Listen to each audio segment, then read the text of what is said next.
Yesu Kristo akugirire neza, ikaze Yesu Kristo aguhereze umugisha. Ndumva hari amabanga tuza kuvugana, ndumva hari amabanga uza kumva ku buzima bwawe, ndumva hari bishasha uza kumva ku buzima bwawe. Ubundi turavugana ku ijambo rivuga ngo wagira ibanga ry'ukwizera, ibanga ry'ukwizera rikazana igitangaza ku buzima bwawe, ibanga ry'ukwemera rikazana igitangaza ku buzima bwawe. Karibu Yesu Kristo akugirire neza, karibu Yesu Kristo aguhereze umugisha. Abo tuza kubana mu masengesho, mu gikorane cy'amasengesho cyagutse cyane, reka ndakwibutse ko tuza gutangura saa 4 niho tuza gutangura neza neza igikorane cy'amasengesho yagutse, aho dukubita hasi buri kibazo waciyemo, aho dukubita hasi buri ngwara yose uba woye nayo, buri bukene, ubushomeri, buri kibazo cyose, ikibazo icyo cyose kiba cyakanamije ubuzima bwawe. Uyu munsi kuwa gatatu niho twita Mercredi Miracle. Uze kuza abamarayika bari muri korali 9 uza kubana nabo, ndaza kubakubarira mu izina rya Yesu Kristo Nazareti, ndaza kubakubarira mu izina rya Yesu Kristo Nazareti. Karibu rero, ntusibe ntucikwe. Ndaza kukubarira aho dukorera, ndaza kukubarira igikorere kiza kibera. Yesu Kristo akugirire neza. Wegumize agashinge kawe kuri wewe zitatu akaburungu Albin TV akaburungu Onarenage, canke se kuri YouTube ukakanda Albine TV, maze uradukurikirana ikibiriraho amasanamu amareresi 5x5. Yesu Kristo aguhereze umugisha. Namwe muri mu micungararo Bujumbura, ndavuga bari mu za Mutakura, Cibitoki, hirya Buterere, Gatumba, Gihosha, Rwakarede, Ngagara, Nyakabiga, Buyenzi, Rohero, Mukaza, kugeza Kanyosha, Ruziba, Kabezi, hirya hose muri kutwumva 5x5. Yesu Kristo w'i Nazareti abagire neza, Yesu Kristo w'i Nazareti abahezagire, Yesu Kristo aguhereze icyo umutima wawe wifuza mu izina rya Yesu Kristo wa Nazareti. Muri kutwumva 5x5 ndetse n'abajejwe umutekano abari ku mazamu kano kanya, Yesu Kristo abahezagire, abagire neza. Abaganga bari ku kazi, Imana bahezagire.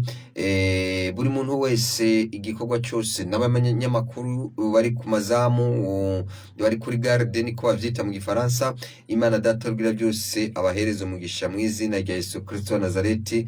Uyu n'umunsi udasanzwe, uyu n'umwanya mwiza udasanzwe. Ndumva rero uze kuza ntusibe.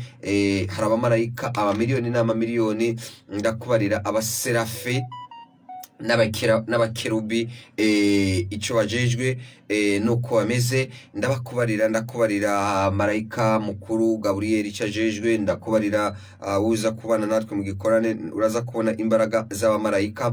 Ariko kano kanya reka tuganire ijambo rijyanye no kwizera. Ni gute woronka gute icyo wifuza canke wasabye Imana? Hari icyo bisabwa mu izina rya Yesu Kristo wa Nazareti. Ubundi Zaburi ya 37 akarongo ka 4 havuga ngo ugire ukwizera pra plaisir andi, navuga mu Kirundi, wagira umunezero ukagira umunezero mu Mana, ugashira Imana imbere. Shira Imana imbere mu byo ukora byose, washira Imana imbere. Iryo ni ibanga rya mbere. Ibanga rya kabiri, wakurikiza ibaze uti nakira gute, ibaze uti na byagenda gute, ibaze uti nava mu bukene gute, ibaze uti natera imbere gute. Ntugende gusa wibaza gufashwa, ntugende gusa wibaza gusengerwa, ariko nawe duhora dutanga akaryo ko gusenga.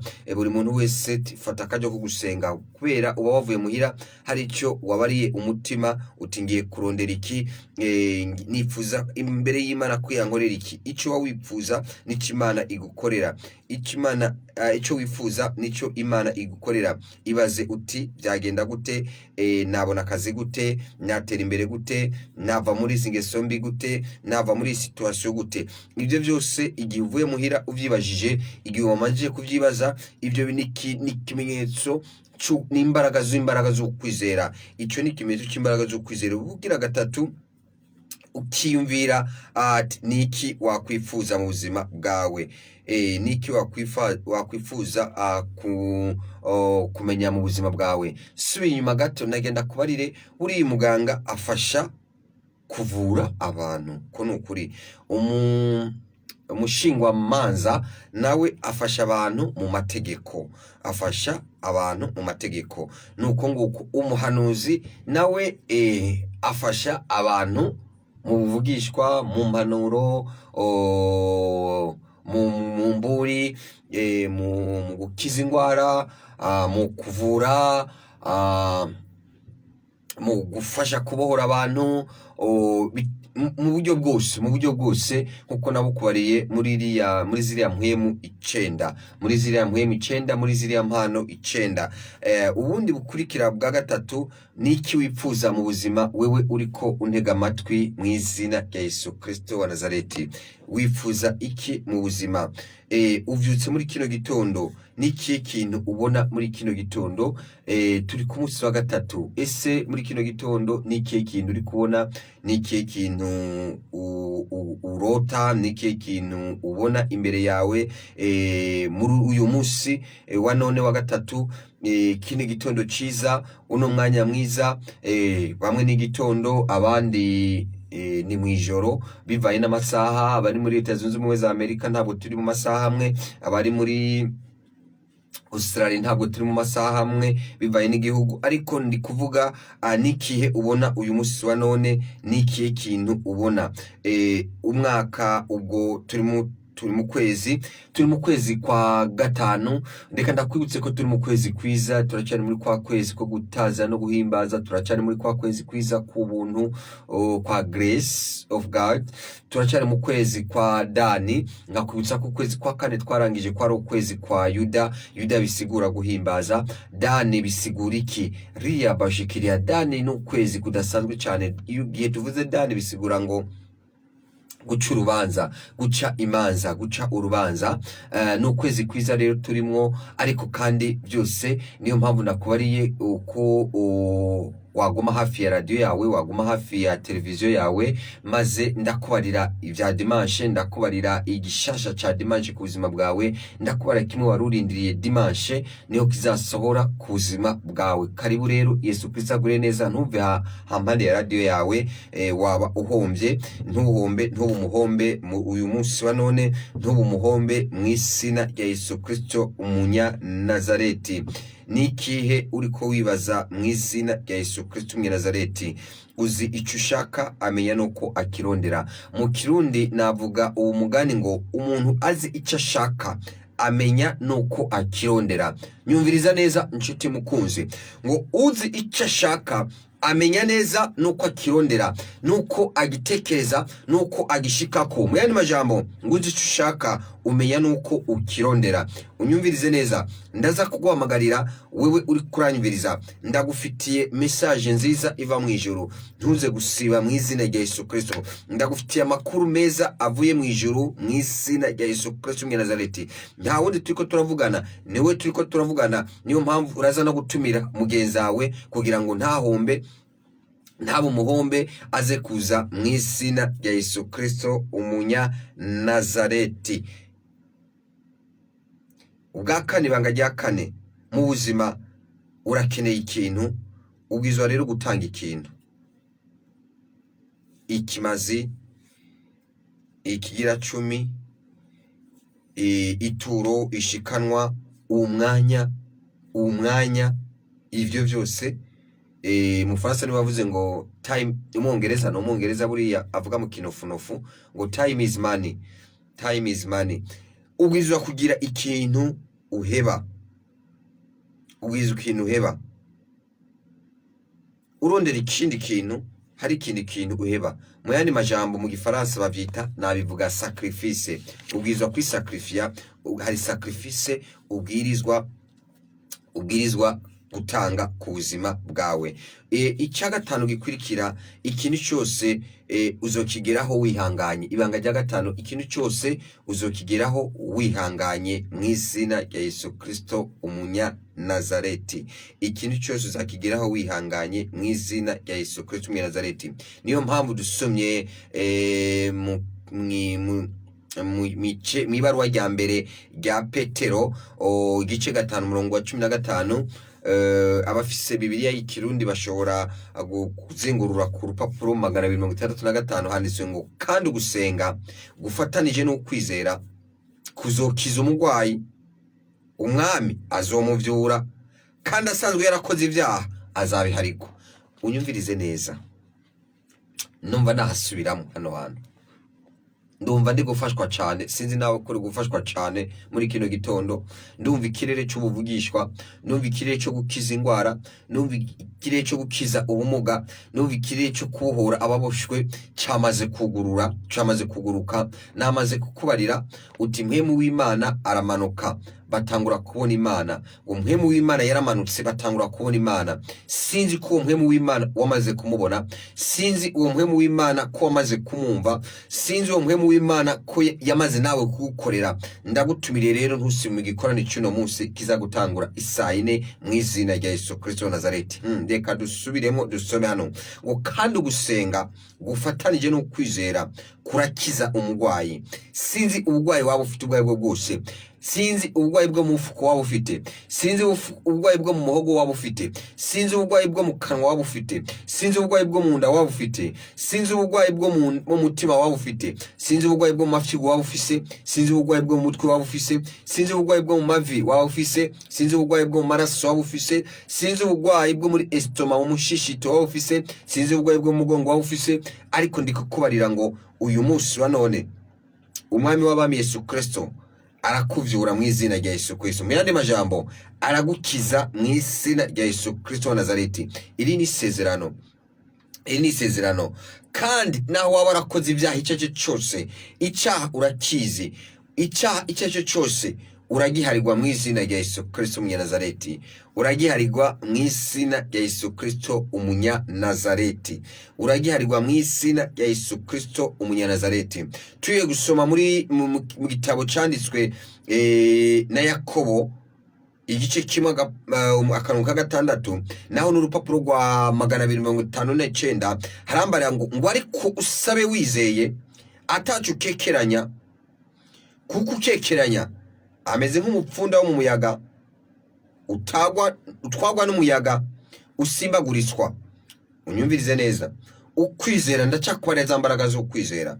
Ndi kukubarira muri byo nakubariye amabanga 6 imbaraga zo kwizera. Hari imbaraga zo kwizera. Turaza gusenga, turaza gufatanya isengesho jewe nawe, ariko usaba udakekeranya, ntugakekeranye. Nimba ukeneye amafaranga uyasaba Imana, nimba ari cyo ukeneye ugisaba Imana, Imana irakiguha ukuza wagisaba idakekeranya mu izina rya Yesu Kristo. Ntuvuge ngo azavahe, amafaranga azavahe, ubukira kuzavahe, aho uzabukekeranije, aho ntusenge, ushake wizimize radio yawe. Ariko kubera ukundi kigana imbaraga zo muzuko ntabwo yizimya. Mu Baheburayo 11 akarongo ka mbere, wewe ufite Bibiliya y'ikirundi urupapuro ni 255, haravuga ngo ukwizera nukumenya gose ivyizigirwa, udakekeranya ngo ntibiba, kandi bitabonwa niko kubitumenyesha ko ari ivy'ukuri. Abaheburayo 10:23 ngo tugumye ukwatura ivyizigiro byacu, ntikunyiganyige, kuko wasezeranye ari uwo kwizerwa. Wakomera amashi menshi Imana. Umva, yasezeranye ntabwo ihinduka. Uwo ni Yesu Kristo ntabwo ahinduka.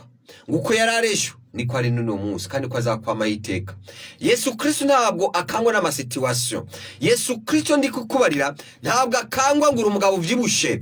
Yesu Kristo ntabwo akangwa ngo umugabo upima metero 200. Ivyo ntibyamukanga. La fois passée narakubari yerekana bigaruke ko n'uno munsi Yesu Kristo ntabwo akangwa na situation. Impamvu avuga ngo Yesu Kristo yararejo niko ari n'uno munsi niko azakwama n'iteka ryose.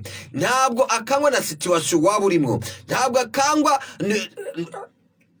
n'ivyo wamubarira n'amagambo wamubarira. Ni umunyembabazi. Ubundi ndabikubariye nzobigusubiramo nejo. Yesu Kristo ntabwo akangwa n'intambara. Ntabwo akangwa no kuri kurakora amabombe nucléaire, bombe atomique, ingufu za kirimbuzi. Ivyo ntabyo bimukanga. Kubera iki? Umva, intambara ya runyota Yesu Kristo yagwanye maze agatuma marayika mukuru Mikaeli akagwanya Luciferi. Unyumvize neza, agakorokana n'icyagatatu cy'abamarayika. Iriya ntambara nta yindi uzasubira kubona. Ntabwo uzasubira kubona intambara ya mbere y'isi. Iriya ntabwo yari intambara ikomeye cyane. Nivyo mu bana b'abantu, mu maso y'abantu babona ko ari intambara ikomeye. Ntabwo ihuye n'intambara ya kabiri y'isi yose. Mu bana b'abantu niko babona ko ari intambara ikomeye, ariko iriya yari intambara ikomeye. Ntabwo iyo situation yanyigangije Yesu Kristo. Ntabwo iyo situation yahinduye uko Yesu Kristo yari ari kibanza cya Yesu Kristo cyangwa isindebe y'Imana byahindutse. Ntabwo byahindutse na buhoro buhoro. Unyumvize neza. Niyo mpamvu ndi kukubarira umwuzurira wa Nowa. Muri kiyege cya Nowa harokutse abantu 8. Nowa na famiye yiwe bombi bari abantu 8. Sinzi ko ari ubizi, ariko ndi kubikwibutsa ndazi urabizi. Unyumvirize neza, untize amatwi yawe, untize ubwenge bwawe, untize n'umwanya wawe mu izina rya Yesu Kristo. Ndi kubikubarira abantu bose n'ibitungwa byose birarigita, birarangira, byose birashira kubw'umuzurira w'amazi ya Nowa. Yamazi ya Nowa. Ndi kukubarira iyo yari situation uyiravye n'ico gihe bari bahari. Yari situation wakumva iteye ubwoba abantu bagashira bagakuma induru bakaboroga. Oya, Imana ntabwo ihinduka. Yesu Kristo ntabwo ahinduka. Niyo mpamvu ivyo vyose ndi kukuzanira. Uko wakubwira kose, uko wavuga kose, ushaka wakwifungurira, ushaka wakwinywera, ukiyicarira, ushaka wakwirukanga, ariko ijambo ry'Imana unyumvize neza rirambarira ngo aho uri hose ubu muremesha amahoro, ubu umuntu atanga amahoro. Riya bashekeria sika ya majikoroya. Impamvu ibihugu bimwe bidatanga usanga harimo intambara, turaza gusengera Israel na Palestina, turaza kubasengera kugira ngo imishamirano bafitaniye riya bashekeria ihagarare mu izina rya Yesu Kristo wa Nazareti. Ihagarare mu izina rya Yesu Kristo umunyanazareti. Turaza gusengera n'ibindi bihugu bitandukanye dushimira Imana. Rabashekeria Chade ubu ni amahoro mu izina rya Yesu Kristo wa Nazareti. Na Kongo turaza kuyisengera mu izina rya Yesu Kristo wa Nazareti kugira ngo amahoro yuzuye aboneke. Amahoro yuzuye aboneke mu izina rya Yesu Kristo wa Nazareti. Ndetse na Mozambique turaza kuyisengera na Nigeria turayisengera mu izina rya Yesu Kristo. N'ibihugu byose biri mu mishamirane ziriya za Syria zose turazisengera kugira ngo bigende neza. Kukorera rero aho uri hose wewe ubundi uri ambassadors of Christ, uri ambasaderi wa Yesu Kristo, uri ambasaderi w'Imana mu kirundi n'ingwiki umva. Wewe uruserukira Imana aha mu gihugu cyacu aho uri hose mu isi mu izina rya Yesu Kristo mu Nazareti. Reka ndakubarire ko ambasaderi w'Imana imbere yuko utahura ariya bazi. Hari abantu atari ambasaderi b'Imana, hari abantu atari ambassadors of Christ, hari abantu atari ambasaderi ba Yesu Kristo. Uraza kwiyumva, ariko nagenda kubarire reka manzi ndagusubiremo gatoyi kugira ngo utahure cyari cyo ambasaderi cyangwa umuserukizi icyo bisigura. Ubundi umuserukizi rabashekeria sika ya mashikoro ya abariko baradukurikirana ubwo mu mwanya nitwagira ikibazo cya internet ubwo uradutunga mu izina rya Yesu Kristo mu Nazareti. Muhinga bw'ibyuma ratweretse kuri televiziyo yuko internet mu mwanya izabigiye, ubwo urihangana mu izina rya Yesu Kristo mu Nazareti. Reka turabe ko ubundi buhinga buza gukora. Turaza gukoresha ubundi buhinga mu izina rya Yesu Kristo mu Nazareti. Nuko rero nari kukubarira ngo ambasaderi w'igihugu runaka agiye mu kindi gihugu yakirwa n'umurongozi w'igihugu, umuntu bita perezida w'igihugu. Ro perezida niwe amwakira akamuha ikintu bita accreditation. Ntabwo yakirwa na mushikiranganje mugenzi we, oya, yakirwa n'umukuru w'igihugu mugenzi we, uwo niwe bita ambasaderi. Igihe rero agiye muri kiriya gihugu akigenza neza, ahesha icyubahiro, ahesha isura nziza cya gihugu yagiye guserukira. Unyumve neza. Ariko nawe uri kurantega amatwi, uri ambassadors of Christ, uri ambasaderi wa Yesu Kristo, uri ambasaderi w'Imana. Ikibazo ndakuzaniye nuko aho uri wewe wigaragaza neza, ubana n'ababanyi bawe neza, ubanye n'ababanyi bawe neza, ubana n'abagenzi bawe neza, ubana nabo mukorana neza, ubana nabo musengera hamwe neza. Kubera iki mubana neza?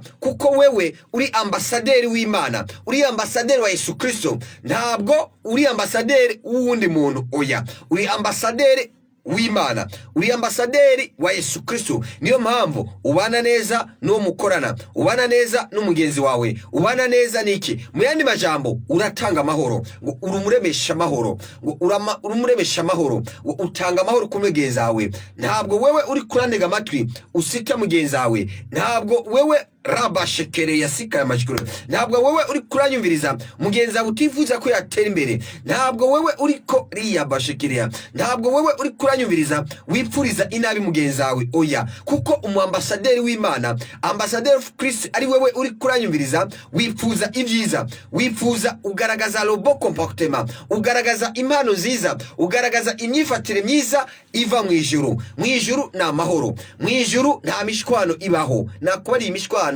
iheruka kuri Luciferi iriya lonta, nta nibyo bazi. Nibyo ndiko ndakubarira rero.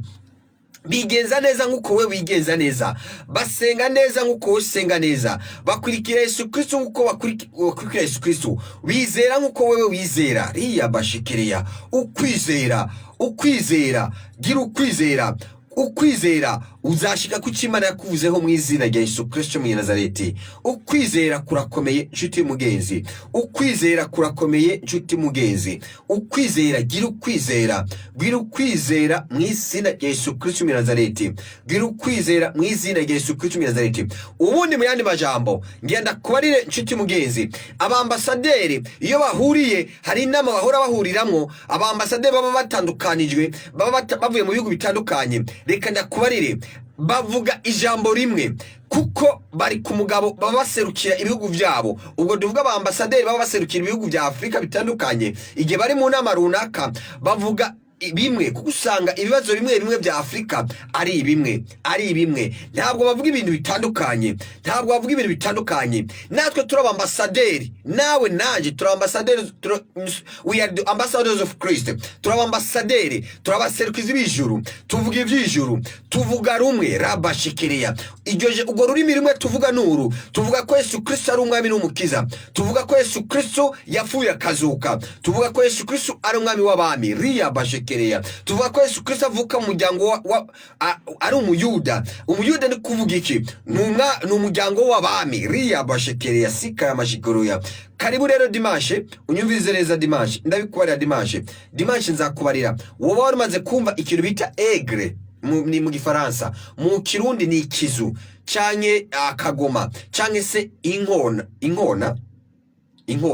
Aigre mu Kirundi, ikirundi ntabwo nizi Kirundi, ntabwo nizi literatiri amaliteratiri, ariko ushobora aigre mvuge neza mu Gifaransa. Aigre unyumvirize neza, aigre ihindura ni ikizu canke se akagoma canke se inkona, sinzi ngosore neza, unyumve neza aigre. Ariko reka mvuge aigre mu Gifaransa kuko twese turumva Igifaransa. Aigre rero nzakubarira ico aigre isigura, irepresenta mu bwami bw'Imana.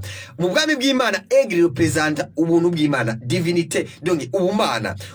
Nzakubarira aigre ukwibaho, rabashikiria. Iyo nyoni yitwa aigre canke inkona nzayikubarira. Umva, niba utakunda aigre uzayikunda. Sinzakubarira aigre gusa, nzakubarira n'ibindi nkuko nakubariye intebe y'Imana. Hari intebe indwi, intebe y'Imana hari intebe indwi mu ijuru hari intebe indwi. Nzazikubarira ati intebe ya mbere ni iyi, iya kabiri, iya gatatu iy'ubuntu, rabashekere zose nzozikubarira intebe zirindwi. Ariko hari intebe nkuru ni y'Imana.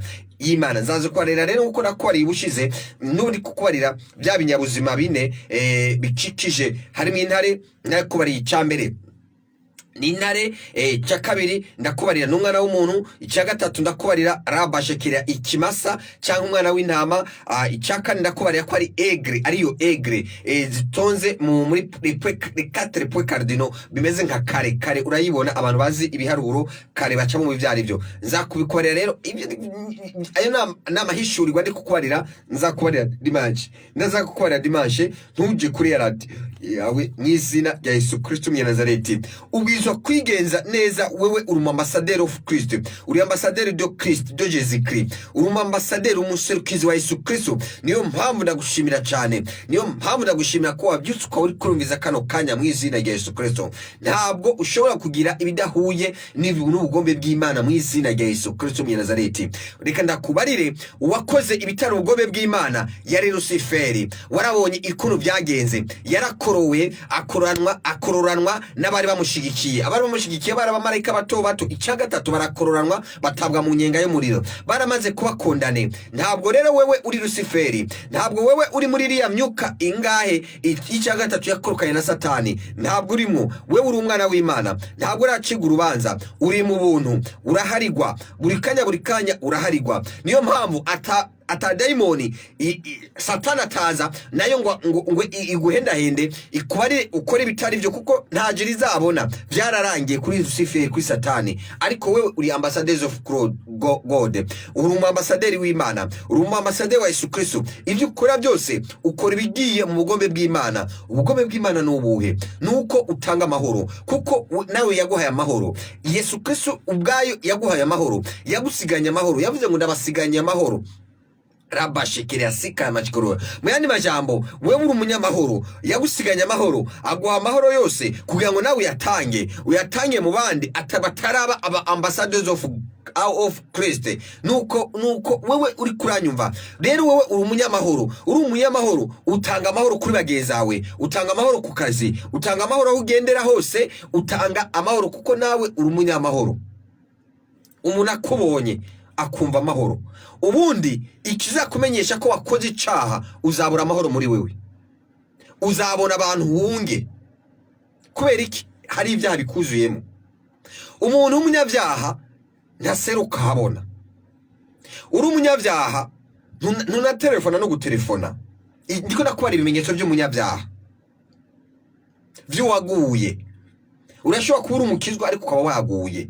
Kugwa sinzi ko nabisigura mu Kirundi. Ukaba wavuye muri connection y'Imana, ukaba wavuye mu ruhande rw'Imana. Uri umunyamahoro, uri umunyamahoro. Uratelefona abagenzi, inshuti n'abagenzi, uratelefona pasiteri wawe, uratelefona profeti wawe, uratelefona mugenzi wawe uwo mukorana, kuko nta cyaha urimo. Ariko wamaze kugwa mu cyaha, ntabwo usubira gutelefona. Uratinya n'abantu. Uca witwa gatinya shengero, niko babivuga mu Kirundi. Uca witwa gatinya shengero. Urabura amahoro muri wewe, nta nugusinzira. Uguma wiyumvira, teso nakoreye ikibi, uwo nakoreye icaha, nitwahura ubu ari hehe, bimeze gute? Ariko uriya wakoreye ubundi icaha kibuza amahoro, we wagikoze ntabwo kibuza amahoro uriya wagikoreye. Oya, uriya wakubise ukamukubita ikofe ntabwo abura amahoro, aranasinzira. Ko kwa muganga baragenda bakamuhereza fenerega akiryamira, siko biri, agatora gatiro. Ariko wewe uradasinzire wiyumvira ngo se none rya kofe namugize ryamubabaje ntiryamubabaje. Nuko ariko ijambo nari kukubarira hano, ijambo nari kukubarira nukuri ambassadors of Christ, nukuri ambassadors of Christ. Wagumana ivyizigiro, ukagumana ivyizigiro. Wasezeranye niwe kwizegwa. Iyagusezeraniye kuzaramba iracyari ku ngoma, aracyari ku ngoma ari Yesu Kristo. uzaramba mu izina rya Yesu Kristo. Uwagusezeraniye kuri umushumba we aracyari ku ngoma mu izina rya Yesu Kristo. Uwagusezeraniye kuri ambasaderi de Jésus Christ Rebo Shekere aracyari ku ngoma. Iyo titre nta numwe yayigukurako mu izina rya Yesu Kristo.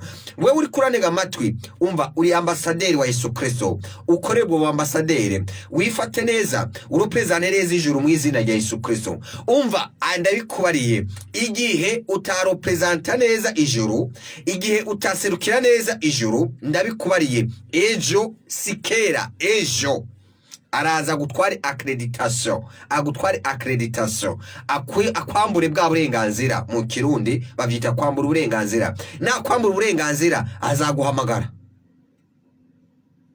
azaguhamagara,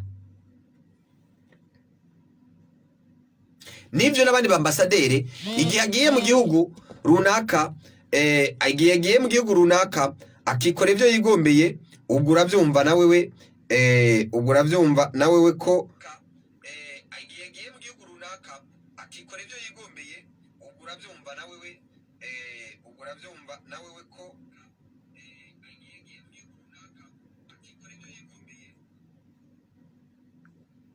urumva ko wabwizwa kumwambura bwa burenganzira, urumva ko wabwizwa kumwambura bwa burenganzira mu izina rya Yesu Kristo umunyanazareti. Babwizwa kumwambura bwa burenganzira mu izina rya Yesu Kristo umunyanazareti. Baramwambura bwa burenganzira, bakamwambura ubwo burenganzira. Rero nawe ntabwo babukwambura kuko urazi ko uri ambasaderi w'ijuru, ubwizwa guserukira ijuru mu izina rya Yesu Kristo umunyanazareti. Ubwizwa guserukira ijuru mu izina rya Yesu Kristo umunyanazareti. Humura rero, mu ijuru hari Imana mu izina rya Yesu Kristo umunyanazareti.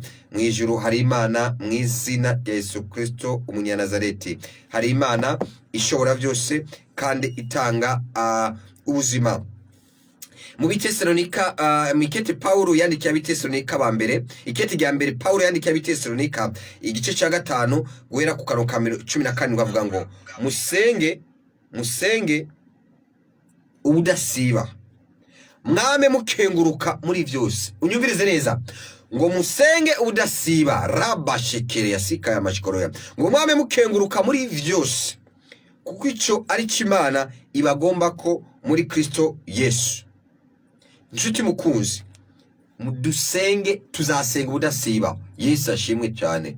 Uzasenga udasiba. Niyo mpamvu Raba Shekere legitimite ya mbere tuyisanga muri rikete ngo dusenge ubudasiba. Ntabwo batubarira ngo dusenge ibice ngo dusenge rimwe na rimwe occasionellement. Oya, ijambo ry'Imana rimbarira ngo, ijambo ry'Imana rikubarira ngo usenge ubudasiba. Niyo mpamvu imisi yose kwa gatatu twarateguye Raba Shekere yasika ya mashikoroya, imisi yose kwa gatatu twarateguye hari amasengesho, igikore cy'amasengesho Raba yo gukubita hazi buri kibazo cyose wahuye nacyo.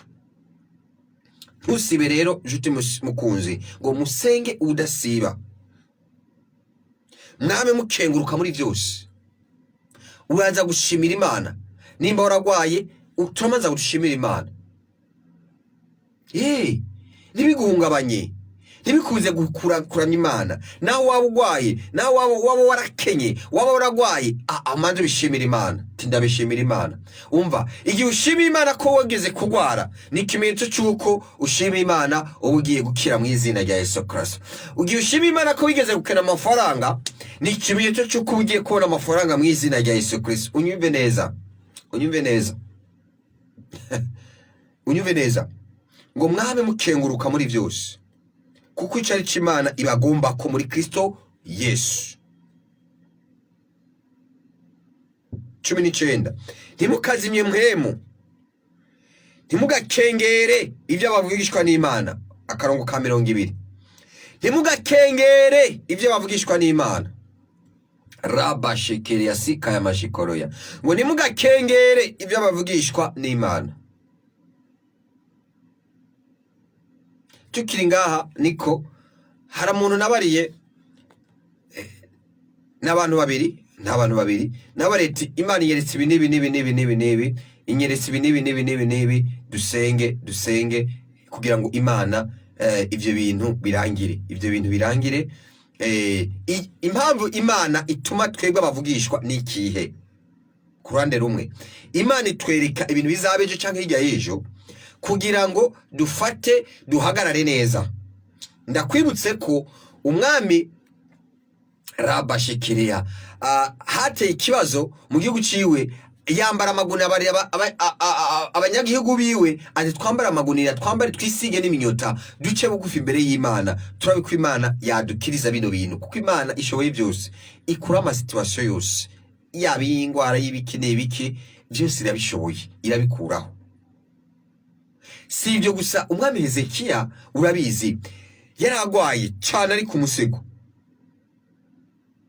yaragwaye ari ku musego. Imana ituma profeterize tigera mubarire ngo banamuhamagare, arafukama aravuga ati ntabwo bishoboka, ntabwo bishoboka. Imana isura kumutuma ati genda yumvise gusenga kwawe, imwongera imyaka 15. Imyaka 15 ni myinshi cyane, kandi yarakuze cyane. Imyaka 15 ni myinshi, c'est pas pour rien. 15 ni myinshi cyane. Imana irabikora. Niyo mpamvu rero tubiza gusenga, igenda kuba leti ejo canke hirya y'ejo hashobora kuba ikibazo iki, hashobora kuba imvura nyinshi ikagwa ikonona ibintu n'abantu. Igihe dusenze uje tugasenga, unyumvize neza, ije tugasenga tugafatana, kuko mu gifaransa bavuga ngo l'union fait la force.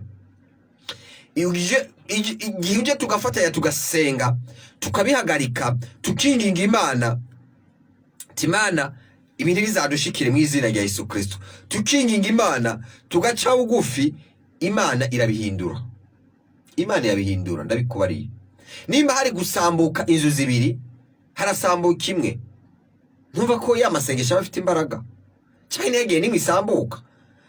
Izo ni imbaraga z'amasengesho, izo ni za mbaraga z'amasengesho, izo ni za mbaraga z'amasengesho. Ntugakengere ibyo umuvugishwa n'Imana. Ku murongo wa 20, ntugakengere ibyo umuvugishwa n'Imana, ntugafate minenego ibyo umuvugishwa n'Imana aba yakubariye.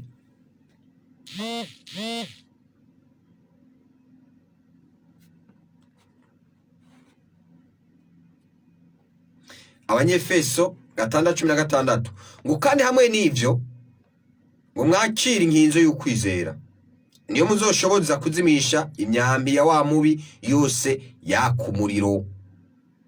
Imyambo kwizera.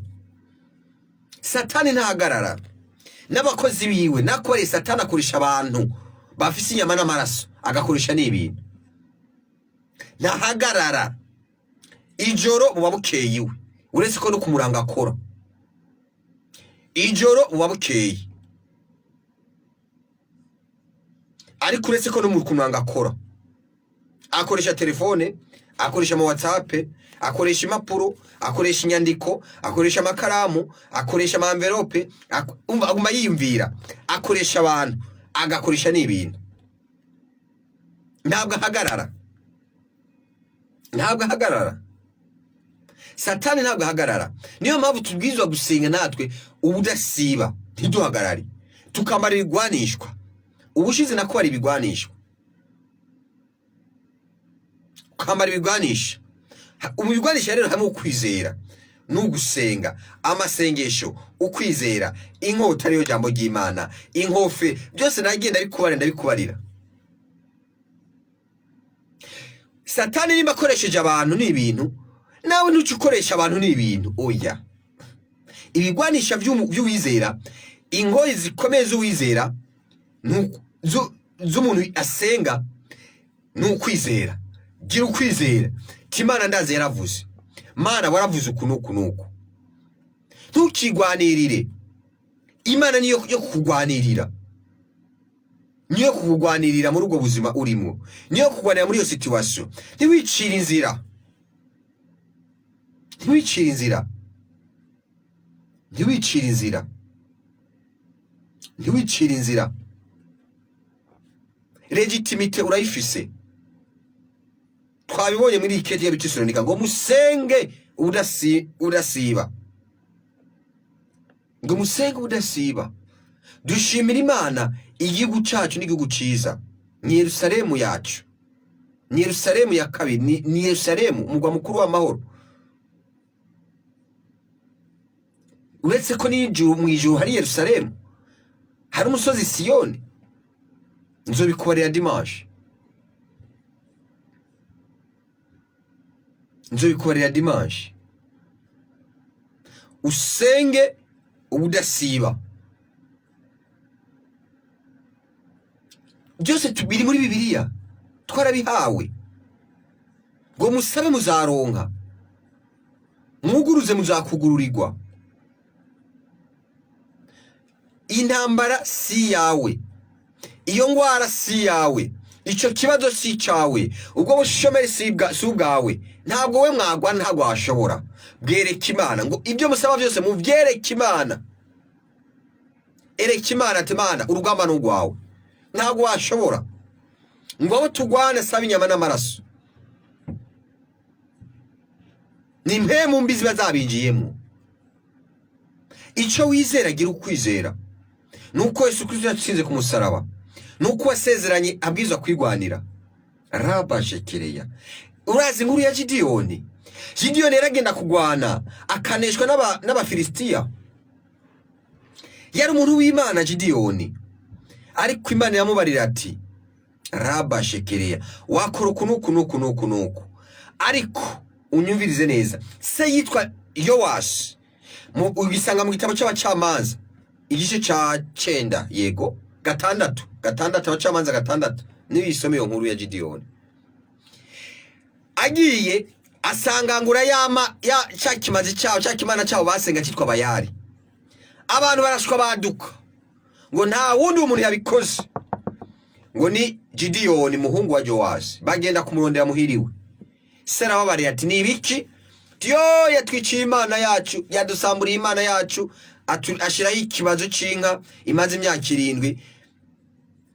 Nta wundi ni Gideyoni ko ni wasenga cyane muri kino gisagara. Se wiwe wa Gideyoni yitwa Yowashi aramubara atumva bantu b'Imana, uti reka kurondera Gideyoni, reka iyo Mana nyene yigwanire, irigwanira niba ifite imbaraga. None si Imana irigwanira. Bari bazanye iki? Ubuhiri, imipanga, ibintu kugira ngo bamukubite. Bati reka iyo Mana yigwanire, reka iyo Mana yikorere aho uri hose, reka Imana yikore mu buzima bwawe. Reka Imana uyu munsi turiko turavugana irikorera mu buzima bwawe. Reka yikore mu buzima bwawe, reka yikorere muri bwo bushomeri, reka yikorere. Wewe byarako waragwanye iyo ngwara imara igihe kingana gute, icyo kibazo kimara igihe kingana gute, nta nguvu ntiwigwaniye, ntiwagiye ku bafumu, ntiwagiye ku baganga, warigwaniye. Nimba ugishaka kugwana, gwana. Imana izakureka tire kugwane, reka gwane, kuko intambara yayigize yiwe. Yibaza ko afite andusha imbaraga. Ntabwo urusha imbaraga Imana. Reka iyo ngwano si yawe, icyo kibazo si cyawe. Gikonfie Imana, Imana ibi ni ibyawe, urugamba n'urwawe. Jewe icyo ndi gusa no guhimbaza no gutazira. Imana yashoboye kwandika, Imana yazi kwandika, Imana yazi kuvuga, Imana yazi gukora. Umva ibona hageze ko yandika, ibone ko hageze kwivuga, ibona kwivuze ko kwigwana, yahagurutsa n'amabuye yabikora. Amabuye yakwandika, yahagurutsa n'abazi kwandika neza, yahagurutsa n'abazi kuvuga Igifaransa neza, yavuga n'abazi kuvuga Igishinwa neza, yabahagurutsa. Hageze ibonye ko hageze, kuko Imana ishoboye byose. Ibyo irabishoboye. Urugamba si urwawe, ikibazo si icawe. Reka kugira ikibazo ko ari icawe. No, kivuga ati iki kibazo ni ic'Imana, n'ivy'Imana. Amen. Iyo ngwara yawe, icyo kibazo cyawe, icyo situation yawe, nimba hari karasi y'amafaranga uyu munsi mu miseze wari ufite, vuga ati ibi si ivyanje n'ivy'Imana. Imana iropera, iraza yopere mu izina rya Yesu Kristo. Imana iraza yopere mu izina rya Yesu Kristo. Imana irazikore mu izina rya Yesu Kristo. Kandi mu gukora, ntabwo iyo ngwara yawe Imana izaguha ibinini. ntiwitege ntiwicire inzira ngo Imana ngo izamvura wikoresheje ibinini, ngo izamvura ikoresheje inshinge. Oya, emera ubugome bw'Imana, emera ubugome bw'Imana. Nikoresha marayika uzamwanga. Icyo ukeneye gusa, ukeneye inyishu. Icyo ukeneye igisubizo cyiza mu izina rya Yesu Kristo. Icyo ukeneye igisubizo cyiza mu izina rya Yesu Kristo. Icyo ukeneye wewe, ukeneye akazi. Icyo ukeneye wewe, ukeneye promotion. Icyo ukeneye amafaranga. Icyo ukeneye iterambere. Icyo ukeneye gutera imbere. Icyo ukeneye kuramba. Icyo ukeneye kubaho. Icyo ukeneye nicyo cyiza ukeneye. Nta kintu ukeneye. Rabashekereya nicyo ukeneye. Uko byaza rabashekereya. Ntabwo ukeneye kumenya ngo inzira ngo izacana. Ntukicire inzira ngo byagenda nuku. Icyo ukeneye ni inyishu nziza mu izina rya Yesu Kristo. Icyo ukeneye ni ayo mafaranga mu izina rya Yesu Kristo. Naho bayaguha mu ntoki, ntuvuge ngo ndaciye kuri kone ngo yakira. Oya, uzaba uri kuricira inzira. Icyo ukeneye ni amafaranga. Naho bayazana muri envelope, naho bayazana bayirungitse parikuriye, naho bayirungika kuri telefone. Icyo ukeneye ni amafaranga. Ntukicire inzira. Inzira z'amafaranga ni nyinshi. Inzira Imana yacishamo amafaranga ni nyinshi. Nawe yakoroka, Imana ishoboye no kuzana igisiga kikayagukororera kukayatora. Imana ishoboye no kugura kurarengana ukabona iyo sakoshi yuzuye amafaranga, ukabona iryo guna yuzuye amafaranga. No, ntukicire inzira ngo ntabonye muri iyi nzira ngo nibishoboka. Kubera ko wicira inzira. Icyo ukeneye si amafaranga. Icyo ukeneye si akazi. Icyo ukeneye si iterambere. Icyo ukeneye si urubyaro. Icyo ukeneye si viza. Icyo ukeneye ni igiki? Ni ikibazo. Ntukave ku masezerano yawe mu izina rya Yesu Kristo. Ntukave mu masezerano yawe. Uwo kwizerwa wasezeranye ntahinduka. Isi itararemwa ntahinduka. Ndi kubikubarira, ntahinduka. Uwasezeranye avuga ngo musenge ubudasiba ntarahindura, ntahinduka. Kuko Bibiliya ni igitabo, ni constitution y'ijuru. Ubundi ni constitution y'ijuru. Ibihugu byose amabwiriza shingiro bagira bakoresha Bibiliya. Bakoresha Bibiliya. Hari ibihugu byinshi mpereye kuri Amerika mu kurahira bakoresha Bibiliya. Dushimira Imana Burundi mu kurahira umukuru w'igihugu ashira imbere Imana. Ninde yo kuza gutazira, ninde yo kuza guhimbaza, ninde yo kuza gusenga? Nta numwe. Abamarayika ntibabikuza, Lucifer ntiyabikuza. Nta wakuza kumviriza radio Buja FM, nta wakuza kuko aho uri hose urayumviriza, uri kurayumviriza. Abari mu modoka bariko barayumviriza, ushira ku murongo wa 47.6 FM. Abari ko baradukwira kuri televiziyo, ushira kuri internet, telefone ni yawe. Telefone ni yawe, nta wakuza. Harimo n'ibyo ngo ninde yatuza guhimbaza? Nta numwe. Ntuzareke guhimbaza ngo harawakujije. Nta wakuje guhimbaza. Ufubushira mayikutere ukumbiza indirimbo zo guhimbaza, ugashira ikutere mu matwi kugira ngo ntuderanje bagenza bawe. Ntuderanje abo muri mu ruhande rumwe. Ntuderanje abo muri mu ruhande rumwe. Sinzi ko urafata imodoka ziduga ruguru, usanga bashizemo indirimbo cyangwa shamwe umuziki. Kandi bose abagira muri bisi suko tuba dukunda iriya muziki. Suko tuba dukunda iriya muziki. Ariko hariyo benshi baba bakunda iriya muziki. Ntawo kuza guhimbaza, ntawo kuza gusenga. Ntuzabeshere umuntu numwe ngo yakuje gusenga. Ntuzabeshere umuntu numwe ngo yakunaniye guhimbaza Imana no gutazira Imana. Oya, Imana niyo kwizerwa. Uburenganzira bufite, ibwirizwa shingiro ryarabuguhaye. Dushira igihugu cy'u Burundi, sinzi ko warubizi, twemera Imana imbere, dushira Imana imbere. Dimanche uzaze rero nzokubarira egre icyo bisigura. Uzacukunda egre nimba utakunda egre. Nimba utakunda inkona uzayikunda. Nakore ko inkona irepresenta ubumana na divinity. Nzabikubarira byose. Nzakubarira ukundi inkona ishobora igendera hari indege igendera mu kirere ikabona amasegonda umuswi w'inkoko. Nzobikubarira. Nzokubarira n'intare ndayikubarire. intare ni umwami. Nzokubara ko intare ijyamo amasaha 21 amasaha 3 ari ikanura igenda kurondera, kandi ntege ikintu cyapfuye irironderera. Nawe uri kuranyumviriza uri umwana w'intare, raba shekera sik uri umwami. Ni umwana w'umwami si umwami. Ntabwo icyubahiro nk'icyasi. Nzobikubarira dimanche ntuzasibe. Yesu Kristo akugirire neza. Yesu Kristo aguhereza umugisha.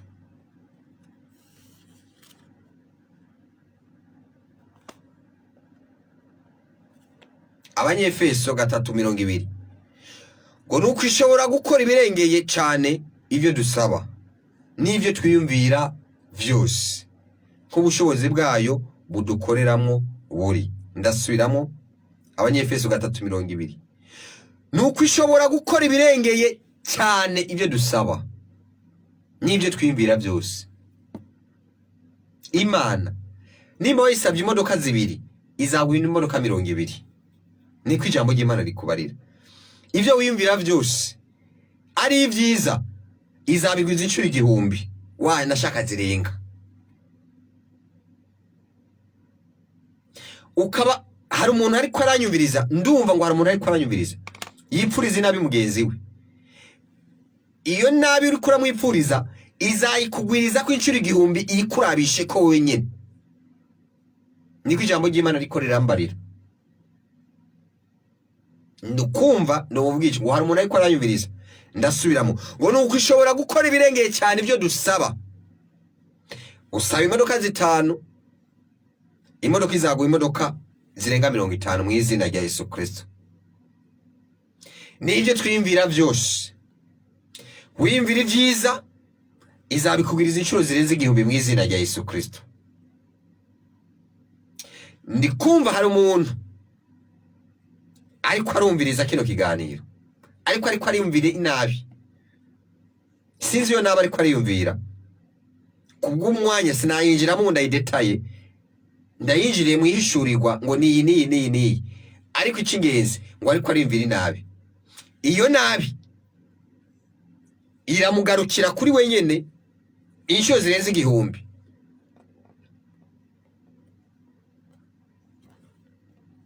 Imana ifite imbaraga.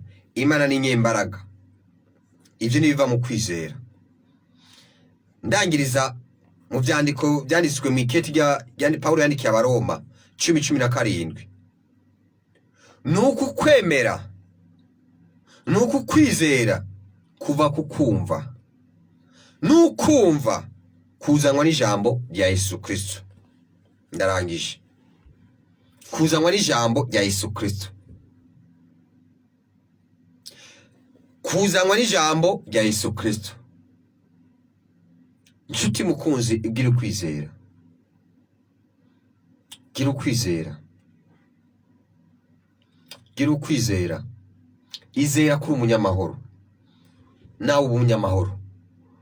Aho uri hose uharanira amahoro. Ijambo ry'Imana rivuga ngo hahiriwe abaremesha amahoro. Uri umunyamahoro. Uri artisan de paix. Remesha amahoro aho uri hose. Uri ku kazi, uri mu modoka, uri mu ndege, remesha amahoro. Uri mu bitaro, remesha amahoro. Mumuremesha amahoro. Aho uri hose mumuremesha amahoro. Kuko urahiriwe. Kuko uri umambasaderi. Umambasaderi w'Imana aremesha amahoro. Kuko mu ijuru ni amahoro. Ni Yerusalemu ni umugwa mukuru w'amahoro. Bujumbura turi mu mugwa mukuru w'amahoro. Remesha amahoro. Ntabwo ushobora gutura Bujumbura utaremesha amahoro. Abantu bose batuye Bujumbura nabaremesha amahoro, nabanyamahoro, batanga amahoro, bavuga amahoro, tuvuga amahoro, dukorera amahoro, dushigikira amahoro.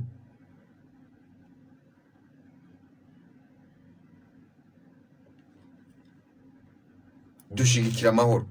Yesu Kristo akugirire neza. Dufata akanya dusenge kubw'aya majambo. Turasengera n'ivyo bihugu nakubariye biri mu mishamirano bakoresha armema, bari armema.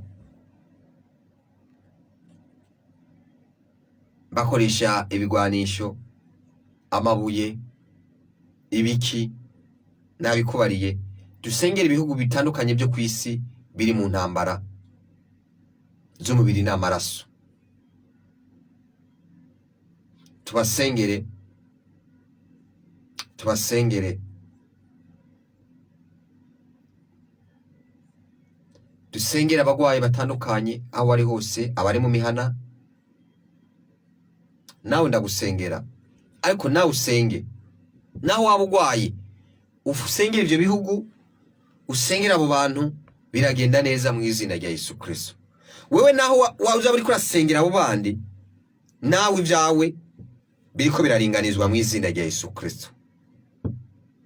Unyumvirize urutonde riko kubarira. Turasengera ibihugu byo kwisi bitandukanye biri mu ntambara kugira ngo bive mu ntambara mu izina rya Yesu Kristo. Icya kabiri, turasengera abantu batandukanye bari mu bitaro bagwaye n'abari mu mihana yabo. Nawe urimo, ushobora kuba urimo. Turasengera kandi rabashikira sika mashikoro. Turasengera igihugu cacu ngo kironke, gisubire kironke cyama cyarose, ariko ntituzaciceka ibigega bitabogaboga amadevize. Amadevize mu Kirundi n'amafaranga y'agaciro. Bibogaboge byuzure bigira umusesekara. Dusabe igihugu cy'u Burundi kigira umusesekara w'amafaranga y'agaciro. Umusesekara nawe uravyumva.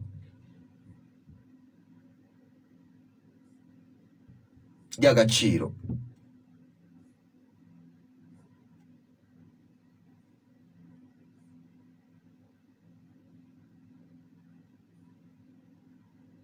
N'ivyo bintu bitatu twasengera. Urumuremesha amahoro.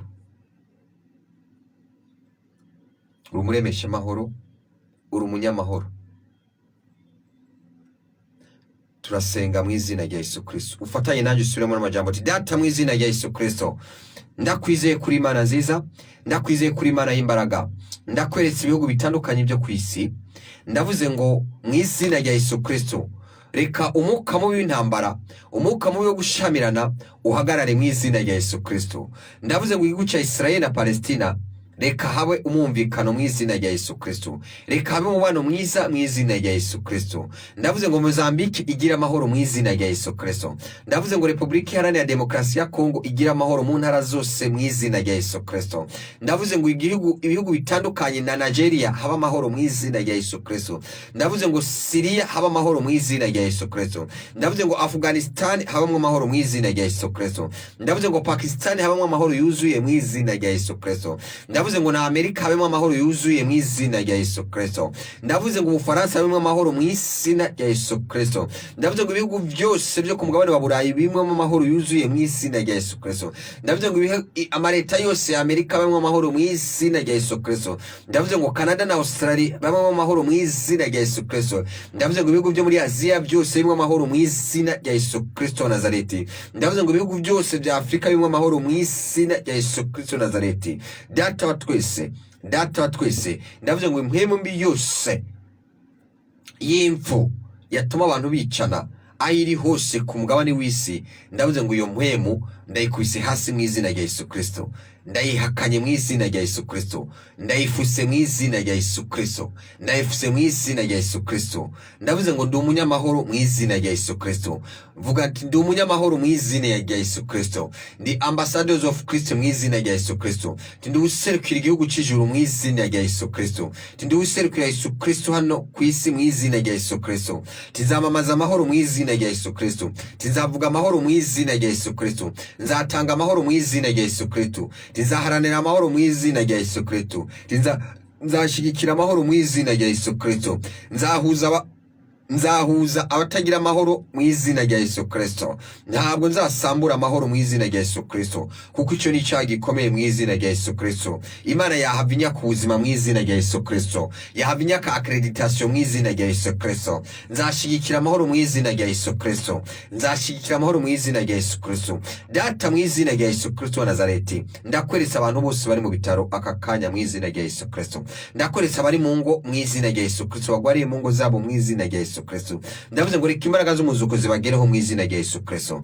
Ndavuze ngo reka imbaraga z'umuzuko zibagereho mu izina rya Yesu Kristo.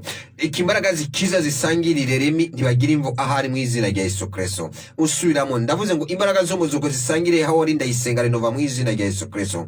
Izo mbaraga zibakize mu izina rya Yesu Kristo. Izo mbaraga zisangire nibigira Irene ahari mu izina rya Yesu Kristo. Izo mbaraga zisangirire buri muntu wese agwariye, arabagwariye mu maprison, arabagwariye mu bitaro bitandukanye, abagwariye mu mihana, bose arabagwaye bagendagenda. Ndavuze ngo izo mbaraga z'umuzuko, usubiramo, ndavuze ngo izo mbaraga z'umuzuko, ndavuze ngo izo mbaraga z'umuzuko zikize buri muntu wese, zikize buri muntu wese. Kandi ndavuze ngo izo mbaraga z'umuzuko nanje ubwanje bwati nanje ubwanje izo mbaraga z'umuzuko zingereho mu izina rya Yesu Kristo, zinkorereho mu izina rya Yesu Kristo, zinzurire business yanje mu izina rya Yesu Kristo, zinzurire amagara meza yanje, zinzurire igiteko canje, zinzurire visa yanje, zinzurire urudanzwa rwanje, zinzurire ubutunzi bwanje mu izina rya Yesu Kristo mu Nazareti, mu izina rya Yesu Kristo. Subiramo uti ndi umutwe sindi umurizo mu izina rya Yesu Kristo, tinarasizwe mu izina rya Yesu Kristo, ndi wasizwe mu izina rya Yesu Kristo,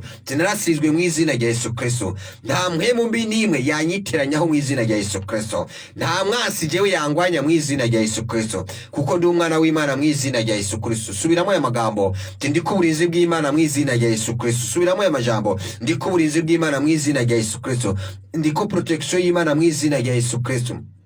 Ijambo ry'Imana rirambara muri Zaburi, ijambo ry'Imana rirambara muri Zaburi ngo bazaza kuntera bazaca mu nzira zirindwi batatanye mu izina rya Yesu Kristo. Ingwara ziratatanya akakanya mu izina rya Yesu Kristo, ubushomeri buratatanya akakanya mu izina rya Yesu Kristo, buraca ku mpande zirindwi mu nzira zirindwi buhunga mu izina rya Yesu Kristo. Abangwanya baca mu nzira zirindwi mu izina rya Yesu Kristo. Ndabakwise hasi mu mbaraga za Mwuka Wera ndetse n'umuriro mu izina rya Yesu Kristo. Ndabakwise hasi mu izina rya Yesu Kristo, mu izina rya Yesu Kristo. Ndavuze ngo ibyangwanya byose ndabikwise hasi mu izina rya Yesu Kristo. Ndavuze ngo upfumu n'uburozi ndabukwise hasi mu izina rya Yesu Kristo. Ndakwise hasi Satani n'abapfumu biwe mu izina rya Yesu Kristo. Ndavuze ati ndakwise hasi Satani n'abakozi biwe mu izina rya Yesu Kristo.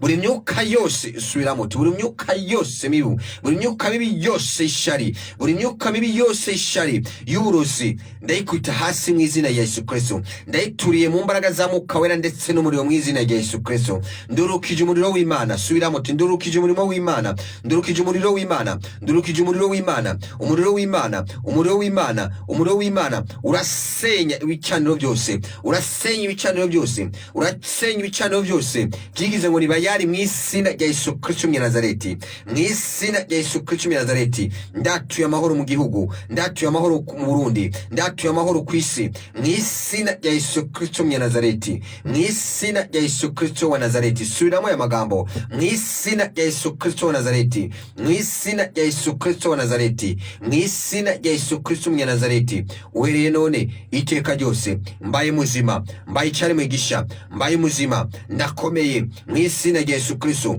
mbaye umufonctionnaire, mbaye umunyakazi mu izina rya Yesu Kristo wa Nazareti. Wamvugira amen, umvugire amen mu izina rya Yesu Kristo mu Nazareti. Amen, amen. Ibimenyeshejwe tugiye mu mwanya w'ibimenyeshejwe mu izina rya Yesu Kristo umunyanazareti. Ibimenyeshejwe mu izina rya Yesu Kristo umunyanazareti. Ibimenyeshejwe mu izina rya Yesu Kristo umunyanazareti, mu izina rya Yesu Kristo umunyanazareti. Reka ndakubarire ibimenyeshejwe uhereye none mu izina rya Yesu Kristo umunyanazareti. Raba shekeria, karibu Ria bashekeria sika ya mashikuru turagutumiriye dutangurire uyu munsi mercredi turagutumiriye mu gikorane gikomeye cyane, aho dukwita hasi buri kibazo cyacu cyose, buri muntu wese uze kuza kandi urumva ubuvugishwa ku buzima bwawe mu izina rya Yesu Kristo. Urumva icyo Imana igambiriye ku buzima bwawe mu izina rya Yesu Kristo umunyanazareti. Ntuze gusiba, Yesu Kristo akugirire neza. Ntuze gusiba, Yesu Kristo aguhereze umugisha mu izina rya Yesu Kristo.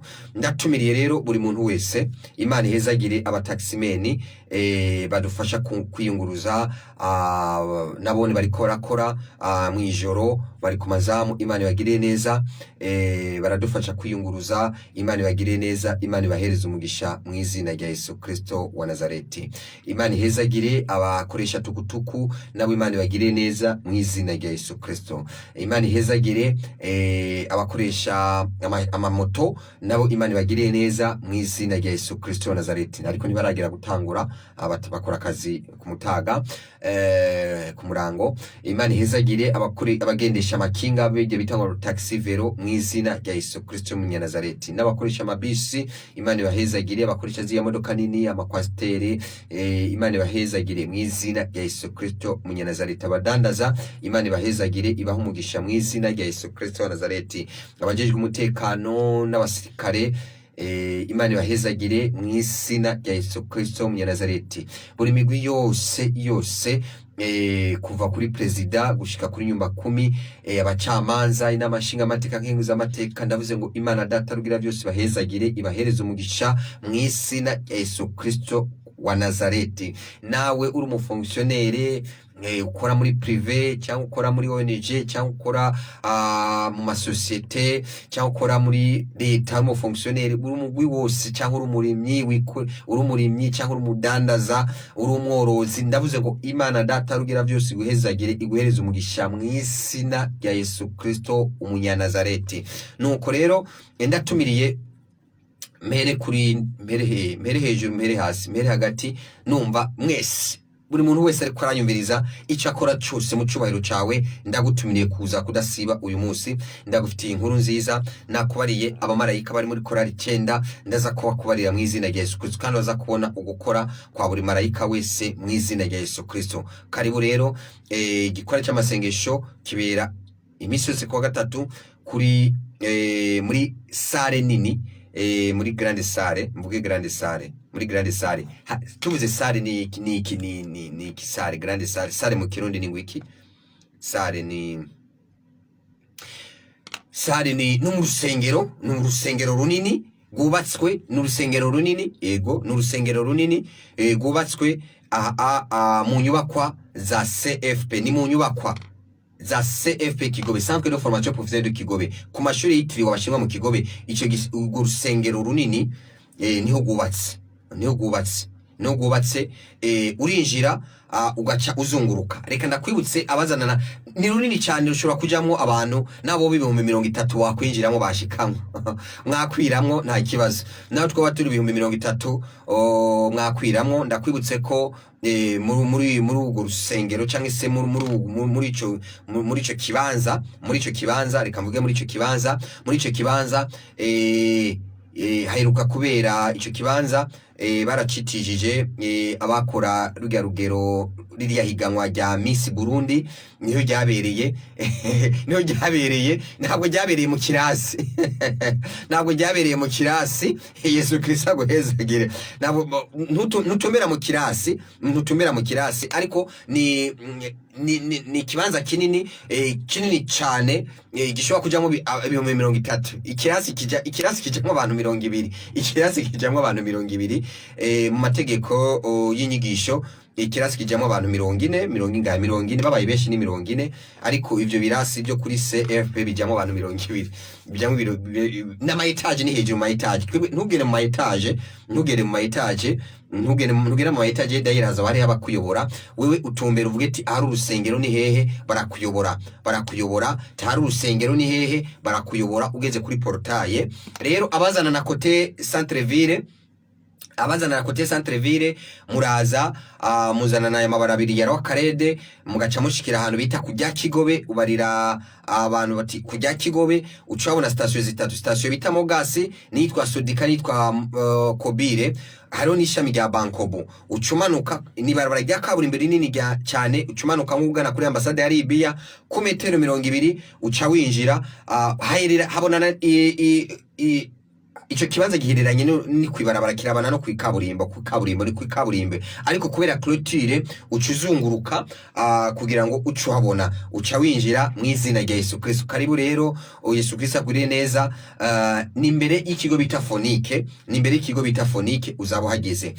Ndaguhereza na telefone, uraza gutelefona bukeye ku nimero za Pasiteri 77 45 55 20. Nimero ni bwaca saa 2 nako ari kwindi nimero ni vyiza kuyikoresha mu masaha y'akazi 2h à 18h, niko birakunda bishoboka, ariko uno munsi uyikoreshe kuva witerwa gushika saa 4 kuko urumva saa 4 amasengesho azaba atanguye, igikore kizwa gitanguye. Okay, 77 45 55 20 77 45 55 20 77 45 20 ndagutumiriye. Hari ntaye nyinshi, abakira babohoka babona ubutabazi bwinshi. Tuza gutangura isayine abazana na Cote Gare du Nord, uburenganye kaminuza bita NS ucubona ibarabara bihano rubibe, ucubona ibarabara rinini cyane ndimo kaburimbo, nta rindi barabara ryinjira. Ubundi mu Kigobe quartier Kigobe ifise amabarabara ya kaburimbo yinjira abiri, irya mbere rya Mutoyi siryo ucamwo, irindi rya kabiri rinini cyane iri hagati na hagati niryo ucamwo niryo winjiranamo. Karibu rero ndatumiriye wewe uri umudandaza, muvanderi karibu, umutaxi vero karibu, haragakuru keza ndagufitiye umutaxi vero, umumotare haragakuru keza ndagufitiye, umutaximeni haragakuru keza ndagufitiye, wewe utwara bijya biduga binini kwa steri haragakuru keza ndagufitiye mu izina rya Yesu Kristo wa Nazareti. Nawe ufise permis atana kimufise haragakuru keza ndagufitiye, nawe ufite diplome mu gisata icyo cyose ntusibe haragakuru keza ndagufitiye kavuye mu ijuru mu izina rya Yesu Kristo mu Nazareti. Buri gisata cyose ukoreramo, uri umunyamyuga, uri artiste, uri umuki, buri gisata cyose ukoreramo, ufite akazi udafite akazi ndagutumiriye, cyane cyane abadafite akazi ndagutumiriye uze kuza, kuko ufite akazi uzaba uri ku kazi byosire karibu. Ariko nawe ukeneye promotion ndagutumiriye uze kuza mu izina rya Yesu Kristo wa Nazareti. Ufite akazi ariko ukeneye promotion ndagufitiye agakuru keza mu izina rya Yesu Kristo. Ariko uri ku kazi wigumire ku kazi, uri utari muri umugwi karibu, Yesu Kristo agure neza. Karibu nawe ufite ikibazo icyo cyose haragakuru keza ndagufitiye uyu munsi mu izina rya Yesu Kristo. Namaze kukubarira abamareka bazaba bahari, ariko kandi hari n'akandi gakuru kakabijya ndagufitiye uyu munsi mu izina rya Yesu Kristo mu Nazareti. Karibu ntusibe, dutangura saa 4. Nkakumenyesha yuko ishengero rya Mpwemu Yera dukora imisi yose kwa gatandatu dufite amasengesho mu gatondo, tuyita amasengesho yo kwihema canke ku musozi w'Imana, tubona Imana ivuga live. Karibu samedi byagenze neza, warabonye uko Imana buri muntu wese washoboye kwashika, Imana yamukoreye kandi Imana yamugiriye neza. Karibu uje utahana ibyawe, ari profeta atahana ibyiwe, ari nawe utahana ibyawe. Karibu rero, Yesu Kristo akugirire neza, ni Imana ikora live. Karibu rero samedi turakora ayo masengesho. Ushaka kugira ni 77 45 55 20 nimero ya pasteri, ushobora kumutelefona hageze vendredi ukamubaza programme ukeneye kuyazamo. Karibu azakubarira uko uza wambaye, uri umumama uza wambaye igitambara sauf igitambara kirabura, uretse igitambara kirabura uza wambaye mu mutwe witwikiriye. Yesu Kristo agwiriye neza, kandi ukabaje wikwije, kuko abari kwihema tuba turi mwihema nyene, tuba turi mwihema. Karibu, Yesu Kristo agwiriye neza. Dimanche dutangura neza na neza, dutangura saa 3 Kaburungu tuba dutanguye, ariko kwachika saa 2:30 ni vyiza. Neza na neza saa 3 tuba dutanguye, ariko gushika saa 2:30 ni vyiza. Karibu iyi dimanche naho nyene, waba uri umunyeshengero, waba warahaciye, waba wabatijwe mu ishengero rya Mpwemu Yera ryo mu Kigobe, ryo mu Burundi, karibu waba waramaze kwaza kwa visita, waba wamaze kwasengera, dimanche ntusibe. Haragakuru keza kuri wewe umaze kuza kwasengera canke mushasha, haragakuru keza ndagufitiye ka dimanche. Umva yazo ari dimanche byose, ntuzasibe rero. Karibu. Kandi dimanche dufise na communion, no kuvuga communion tuzagira ingaburo yera, kandi nakubariye ibyinshi nzakubarira amabanga y'ijuru atandukanye, nzakubarira n'icyari cyo inkona cyangwa se egre cyangwa ikizu cyangwa akagoma icyo bisigura. Namaze kubikubarira, ariko mu buryo bwagutse nzakubarira ayandi mahishurirwa akomeye ku buzima bwawe, nzakubarira ibyo utaruzi ku buzima bwawe, kandi uzabona uti koko ibi bintu ni Yesu Kristo yabikoze, nta wundi yabikoze, ni Yesu Kristo yabikoze. Ijambo muri rindi yarembye ngo Mpwemu w'Imana amaze kumanuka, umwe mu w'Imana amaze kumanuka ngo twatanguye kubona Imana twe twaratanguye kwibona nihereye ko natanguye kubona Imana, nawe ushobora kutaburayibona, karibu uyibone mu izina rya Yesu Kristo. Ukuri kose ndaguhaye ikaze, ndagutumiriye uyu munsi, aho waba uri hose ndagutumiriye kuza mu izina rya Yesu Kristo. Wewe byanse ko utanguza business, ndagutumiriye kuza mu izina rya Yesu Kristo umunya Nazareti, ndagutumiriye kuza mu izina rya Yesu Kristo umunya Nazareti. Karibu Yesu Kristo akwiriye neza, karibu Yesu Kristo aguhereze umugisha, karibu. Aho rero nuno munsi mercredi, ejo kuwa kane naho nyene tuzasenga guhera saa 3 za gatondo. Ejo tuzasenga, ejo ni ku munsi wa kane, tuzasenga guhera saa 3 za gatondo. Nane dufite umunsi mwiza, udasanzwe ejo, aho Yesu Kristo twarangije ya misi 40 y'amasengesho, ariko turi muri rwa rutonde rw'imisi 90, aho Yesu Kristo nk'ikimenyetso cy'uko azaba agiye asezera abigishwa biwe, hamwe azaba barati sindabasiga muri imfuvyi, nzabohereza Mwuka Wera. Rero ejo tuzasenga, karibu guhera saa 3, tuzaba dufite igihe cyiza, tuzahanura, tuzaba turi mu bihe byiza cyane. Ejo naho ni kuwa kane tuzasenga, kandi ku gihugu na karuhuko, mu gifaransa bavuga congé. Mu gifaransa bavuga congé, ni congé mu gihugu. Karibu rero uzaze habo no munsi, kuko ivyo no munsi ni mercredi miracle, ariko ejo azaba ari celebration, azaba ari umunsi udasanzwe, ariko uyu munsi ni deliverance, ingwara, ubuvugishwa, gukiza ingwara, abagendana ubumuga bazana, abagenda ku mabeki baze kuza, abagendana ibivyimba, abakobwa bafite ibivyimba cyangwa abadamu bafite ibivyimba baze kuza uyu munsi, abadamu batevye gusama baze kuza, abadamu batevye gukwirikiza ariko bamaze kuvyara bagateba gukwirikiza baze kuza, bo baragiye ahantu bakakubarira ngo wabugendana virisi runaka. Amavirisi ni menshi, imigera ni myinshi, ubwoko bwari bwose bw'imigera, cyangwa amavirisi, bw'ama infection, cyangwa amabacteri, cyangwa amaparasite, cyangwa amachampignon, ubwoko bwari bwose bw'ingwara, ubwoko bwari bwose bw'ubumuga, uze kuza, ndagutumiriye abo bose.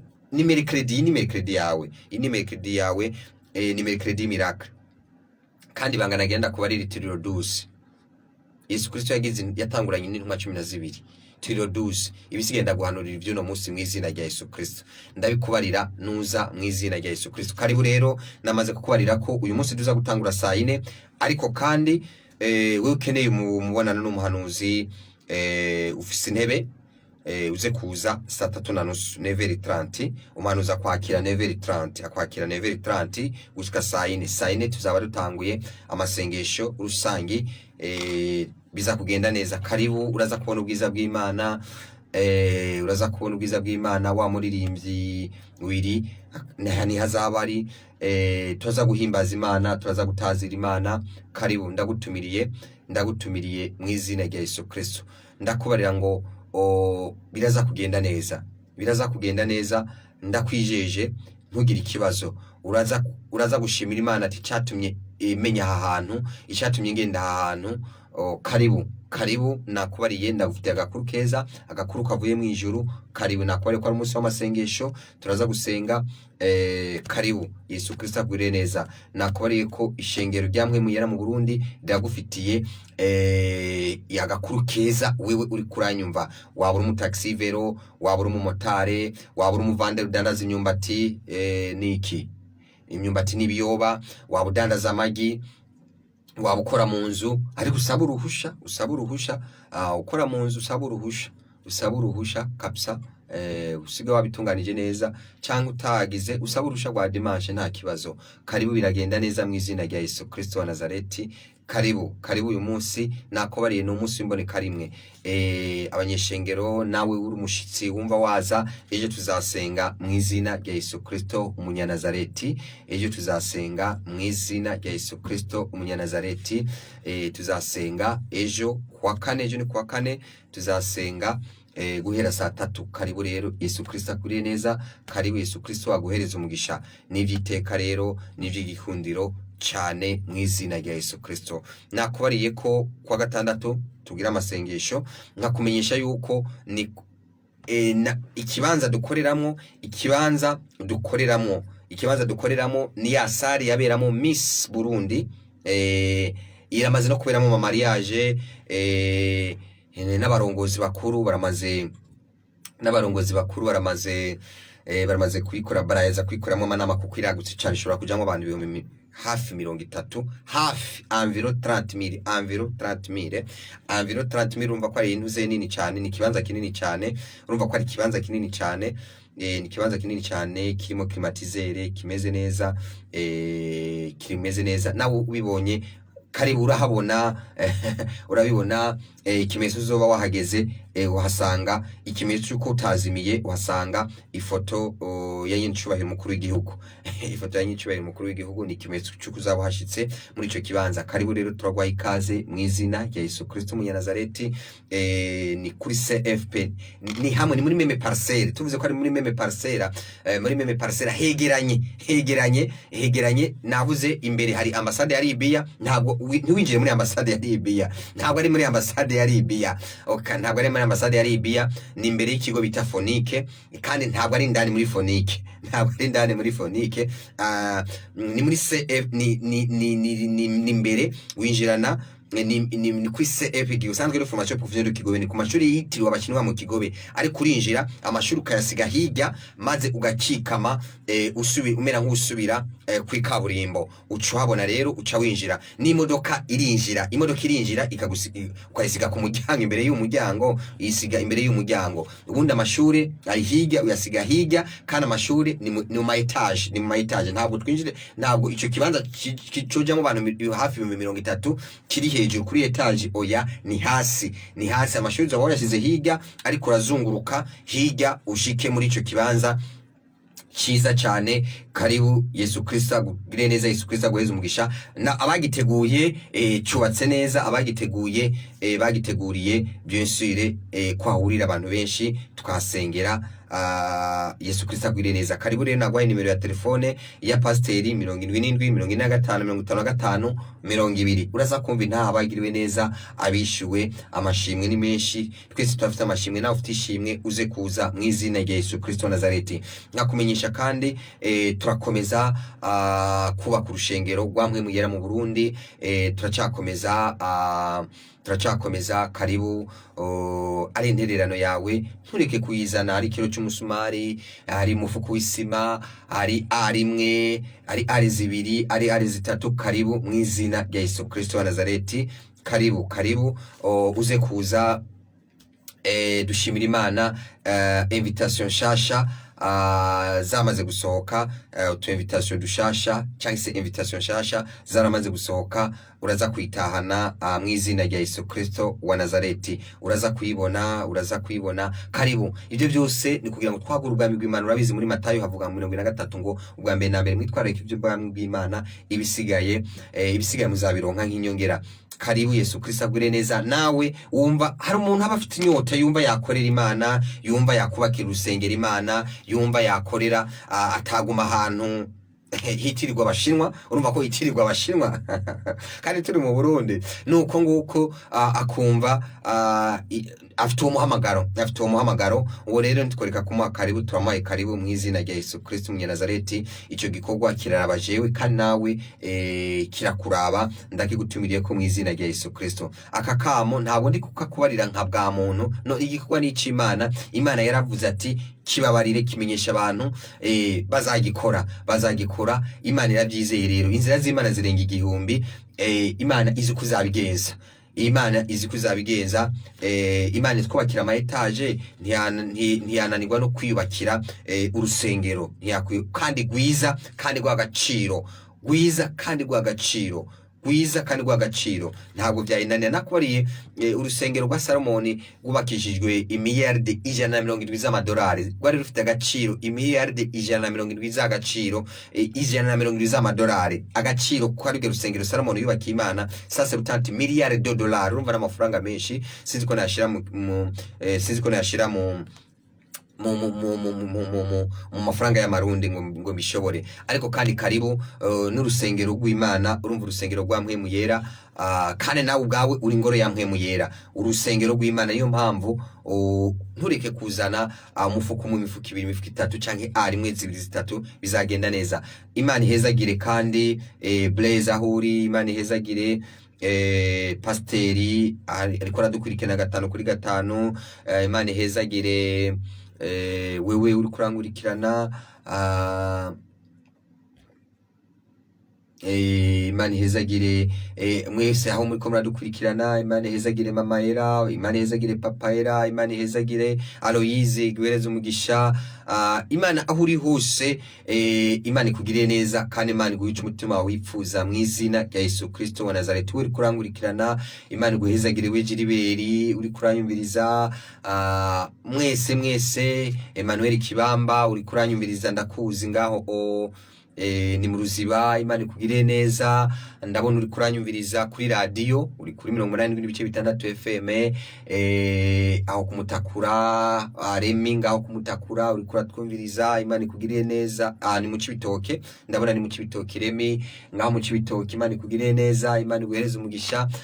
Benshi muri ko muradukurikirana, wewe wadukurikiranye umunsi, ndavuze ngo Imana iguhe umugisha mu izina rya Yesu Kristo mu Nazareti. Aho uri kuradukurikirana kuri mudasobwa, uri kuradukurikirana kuri radio, aho uri hose, abari ku Musenyi, abari Bukinanyana, Imana ibagirire neza mu izina rya Yesu Kristo. Twagize twaronse ntawe ushize, abaronse ubuzi, abagize twaronse ntaye nyinshi cyane, ariko ciza waza ukaziyumvira mu izina rya Yesu Kristo mu Nazareti. Karibu rero, Yesu Kristo akuriye neza, karibu Yesu Kristo agoreza umugisha, karibu. Ndaza kukwarira abashitsi, mushitsi mu profete tuzaronka mercredi prochain. Urazi ko dufite umushitsi mu profete, Profete Richard. Karibu bizagenda neza.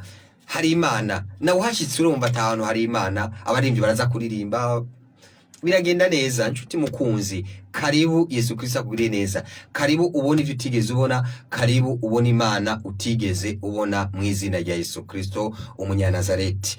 Ijambo ry'Imana twayibonye ngo mubahe ibivugishwa n'Imana, biri muri Bibiliya. Karibu Yesu Kristo akugirire neza, karibu aho waba uva hose, aho waba usengera hose, ivyo waba wizera vyose, nta cyaha kirimo. Ivyo waba wizera vyose, nimba wizera uza witwikiriye, karibu turakwakira mu izina rya Yesu Kristo. No, ishengero si ry'umuntu, isengero si ry'umuntu, urushengero ni wewe nanje. Uko waba usenga kose, waba usenga kuwa gatandatu, waba usenga kuwa gatanu, waba usenga imisi yose, waba usenga ukoresheje bayitande, uko waba uri kose, twebwe aho waba uva hose, ntabwo ducagura, ntabwo tuvuga ngo tugira nuku. Imana ni y'amahoro, Imana ni rukundo. Tuva ku mugabo umwe ni Yesu Kristo, turi bene umugabo umwe. Ariko hari ababivuga bakavuga ngo wewe ngusenga ngo urabe pfo, ngundi ngusenga ngo uraba ruguru, ngo yango twese duhuje kwizera. Ukwizera ni kumwe, twizera Imana Data rugira byose yari mu ijuru n'isi. Uwo nawe ni Yesu Kristo mu Nazareti. Niwe twizera ijuru.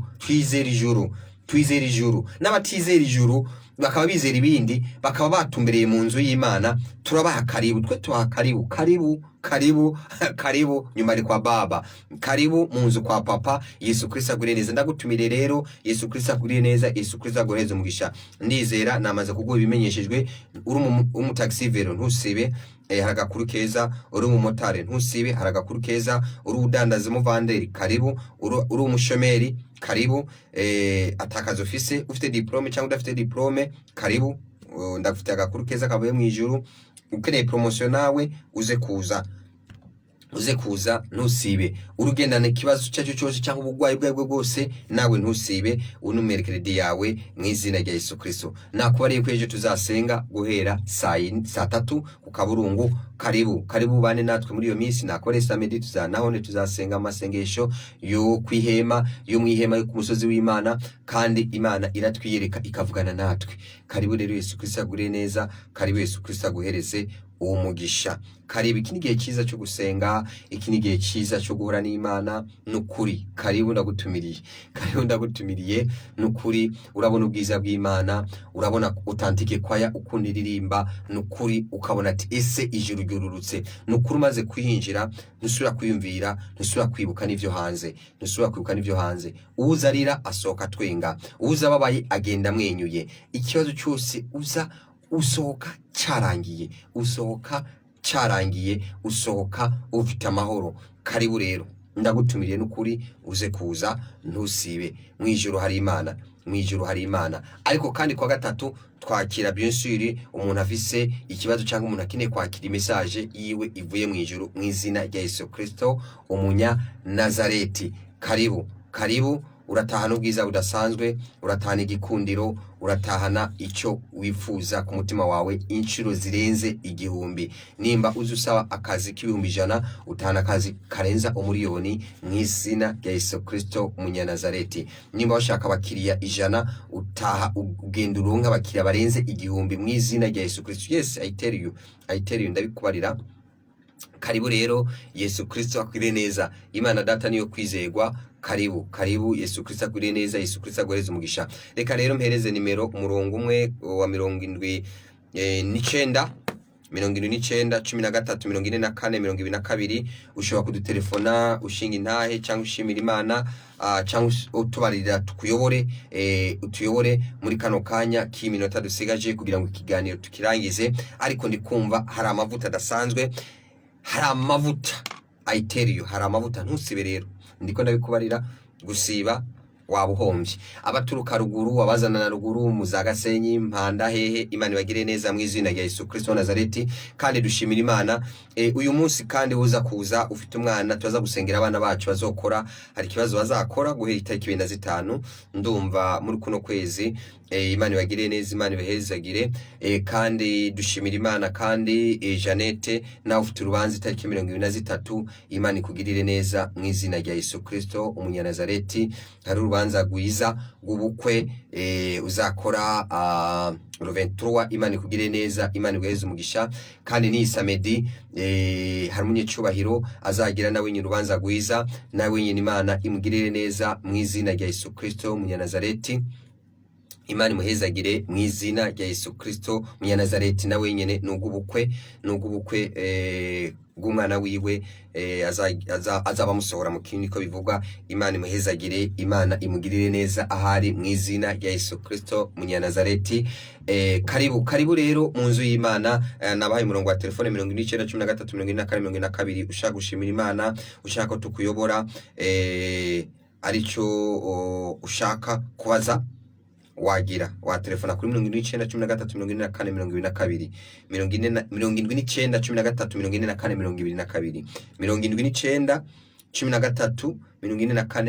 79 ni shiramo mayinite utelefone, ntiwandike message kuko iyi telefone ya 19 13 22 aka kanya ntabwo iri kwirasoma message. Ushobora gutelefona mu izina rya Yesu Kristo umunya Nazareti. Turizera ko mu minsi iri imbere izasoma message, tuzayisabira izirasoma message ku buryo ushobora kwandika message canke udashoboye gutelefona nawe agashobora kwandika message tukazisoma nizo message tukazisoma. Turizera mu minsi iri imbere ko bizashoboka kuri iyo telefone mu izina rya Yesu Kristo. Allo shalom. Agatelefone karamujanye.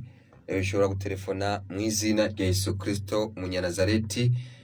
Telefone ni 19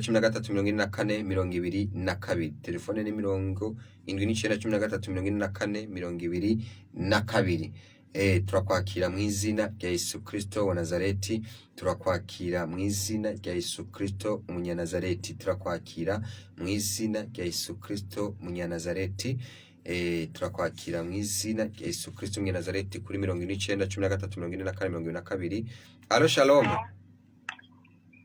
Allo shalom, ni data telefone muri he? Sene na mahoro muri industriel.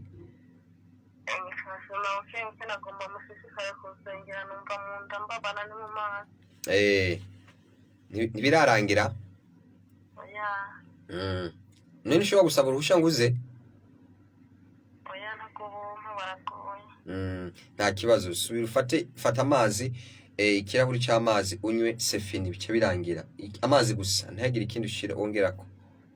Ego murakoze. Yesu aguhezagire Serine ngaho, kandi Yesu Kristo akugire neza. Ndavuze ngo imbaraga z'umuzuko zikubeho Serine ngaho muri industriel mu izina rya Yesu Kristo umunya Nazareti. Reka twakire undi ku murongo wa telefone. Alo shalom.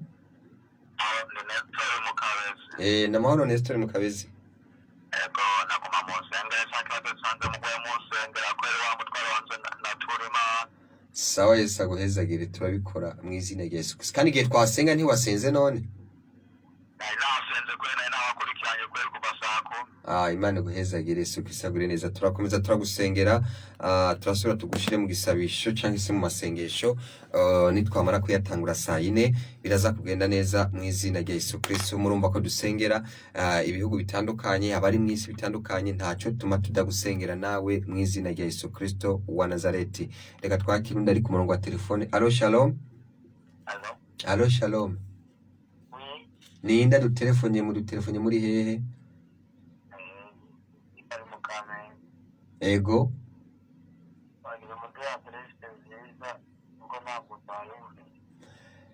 Uzanana urenganye rwa Karedi canke kaminuza Ines urayibona? Hari barabara rinini cyane rya kaburimbo rihari, hari amasitasiyo 3 urahabona.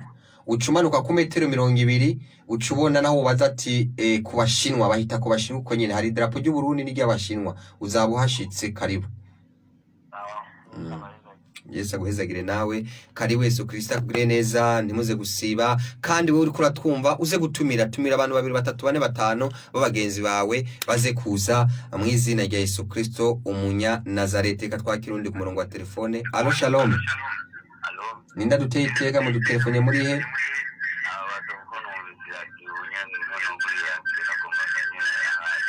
Okay. Ni mu Kigobe. Uri mu ruhande ruhese? Ku Buterere. Naho ufata taxi, moto canke bajaje canke bus yo muri ville, ururukira ahantu bita kujya Kigobe. Hari banki ya Bankobu hajya kuri yabarabara rya Rwa Karede, hari ishami rimwe rya Bankobu nijye umanuka namwo uzabushitse. Karibu Yesu Kristo agure neza. Abaza naho washika kuri ziriya station Mogas ukababaza ahantu hakorera umuvugishwa w'amahanga aha kubashinwa acakurangira ati ni hepfo hampande ya Foniki barahazi. Ntureke kubaza. Karibu ni ku Mutaga, murumva ko ari ku Mutaga saa 4 ku Kaburungu niyo dutangura, uretse uzabakeneye mu burano wa 3:30 uze kubaza. Ubaze nagwa na nimero ya pasiteri 77 Reka twakire undi mwiza umukoza du telefone. Alo shalom. Ninda du telefone mu duteteka muri he?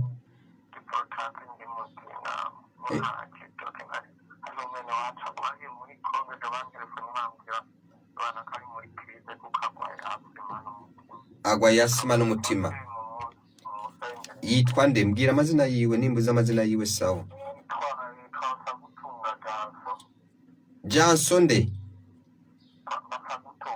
Bapfa gutunga. Sawa, ndamusengera nta kibazo, araza kumerwa neza. Aramerwa neza uhereye none iteka ryose mu izina rya Yesu Kristo umunya Nazareti. Johnson bapfa gutunga. Ndavuze ngo ahuri, ndavuze ngo amabronche yawe yaguke mu izina rya Yesu Kristo. Ndavuze ngo inkorora irangire uhereye none iteka ryose mu izina rya Yesu Kristo mu Nazareti. Ndavuze ngo umutima wawe ube muzima mu izina rya Yesu Kristo mu Nazareti. Ndavuze ngo ukuremba byawe bikuriko, ndakohereje imbaraga z'umuzuko uhereye none iteka ryose ubaye muzima. Amen. Reka twakire undi ku murongo. Alo shalom. Zamura ijwi ku radio bakumve, ndetse no kuri televiziyo bakumve. Muri bande? Akajwi ni gato.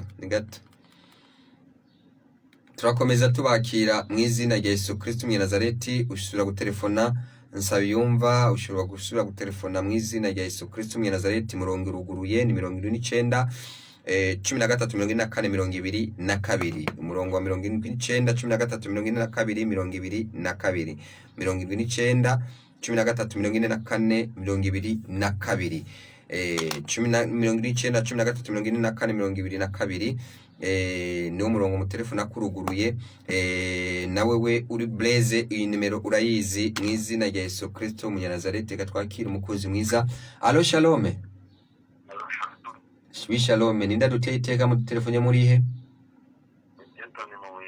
Ego Dieudonne mu Buyenzi n'amahoro. Ego bashaka musengere madamu wanje arwaye diyabete cyane. ari he madamu wawe? Oh, Dieudonne mu Buyenzi, agatelefone karamushira kamugwa n'amayinite, amayinite yabaheze. Yaravuze ko madamu wiwe agwaye diabete, arasubira du telefone ashiremo amayinite atubarira izina amazina ya madamu we, turamusengera. Birashoboka akaba ari ruguru.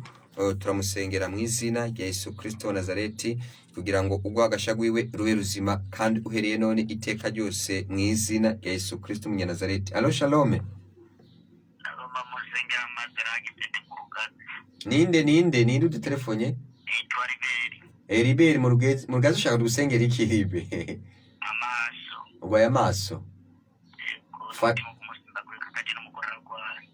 Muri kumwe none madamu?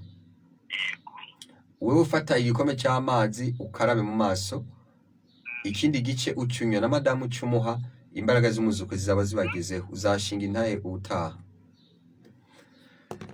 Yesu Kristo akugiriye neza. Ndavuze ngo wakire imbaraga z'umuzuko Riberi na madamu wawe mu izina rya Yesu Kristo wa Nazareti. Ndavuze ngo amaraso ya Yesu Kristo agukize mu izina rya Yesu Kristo umunyanazareti iteka ryose, amen. Allo shalom.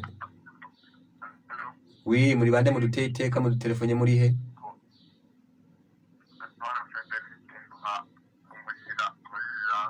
Kumuyira ndahazi. Uraza kuza rero. Uraza kuza.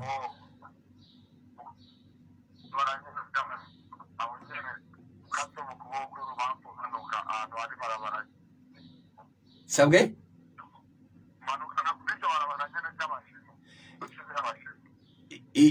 Naha nyine uzoba hageze uca winjira muri sale nini yitwa sale nini dusengeramo nyene, uvuga ati sale batanze baduhaye dusengeramo nini nyene ijamwe abantu hafi 30. Urawuronka. Karibu Yesu agweza barire n'abandi. Karibu ndamukiriza abanyamuyira ndahazi.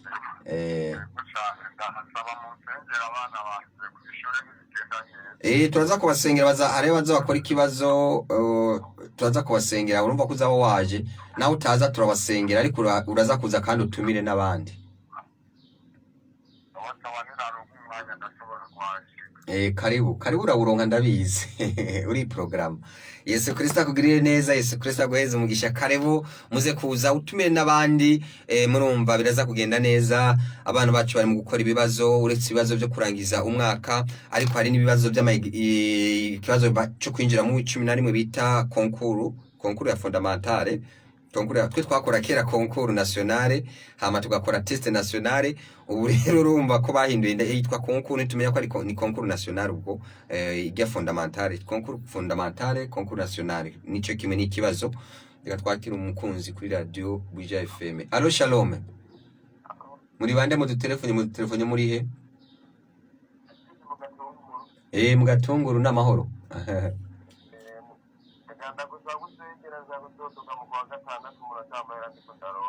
Ruguru? Ntuza kuza none, uraza kuza ku rusengero nawe?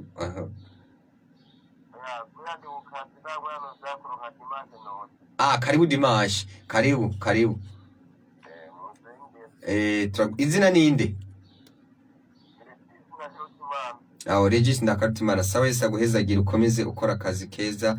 Yesu Kristo agure neza, amen. Regis Ndakarutimana. Ego. Turakomeza tubakira mu izina rya Yesu Kristo umunya Nazareti. Karibu mu izina rya Yesu Kristo umunya Nazareti. Allo shalom. Turakomeza tubakira ku murongo umwe ni uguruye 19 13 24 22. mushobora kudutelefona rero ku murongo wa 79 13 44 22 mu izina rya Yesu Kristo umunyanazareti. Alo shalom. Ndashaka musengerere mama agwaye inkorora yitwa Rose. Rosa. Agwaye inkorora n'ibintu biguma bimufata mu muhogo nyene n'ibigwara vy'amadiyabete. Irindi yitwa nde Rosa? Ntaho bakuriye. Ntaho bakuriye. Ndavuze ngo ntaho bakuriye Rosa mu izina rya Yesu Kristo umunyanazareti. Uri mwuka wose wa diabete ukuveko, wakira kumererwa neza, inkorora irangire, virisi yateye ubuzima bwawe ikuveko mu izina rya Yesu Kristo wa Nazareti. Amen. Reka twakira undi mukozi mwiza. Alo shalom. Ninde yadutelefone mu dutelefone muri he? Ego Alex ku Mudugudu ndakubona. Ndashaka musengere ngwaye estoma n'amazi.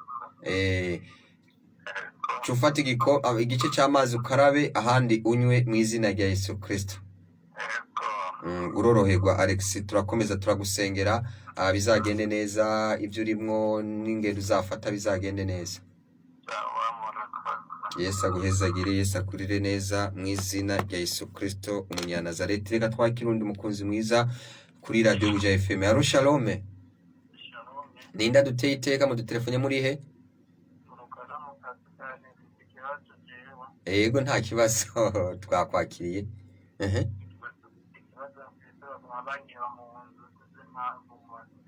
Barabomora.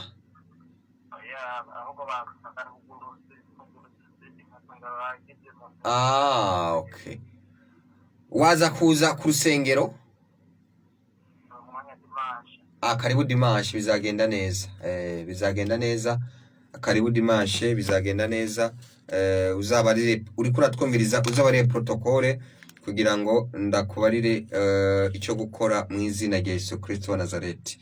Uzabarire protokole we bugurura inzu bakiba kugira ngo akubarire icyo gukora mu izina rya Yesu Kristo. Ariko kandi ubundi nawe uri kuranyumviriza, igihe utwaye serumu yo mu muka ukayishira mu rugo rwawe, ugira protection. Igihe utwaye amavuta umuhanuzi yakwari kuyakoresha, ubona protection n'ubukire mu rugo rwawe mu izina rya Yesu Kristo wa Nazareti. Alo shalom.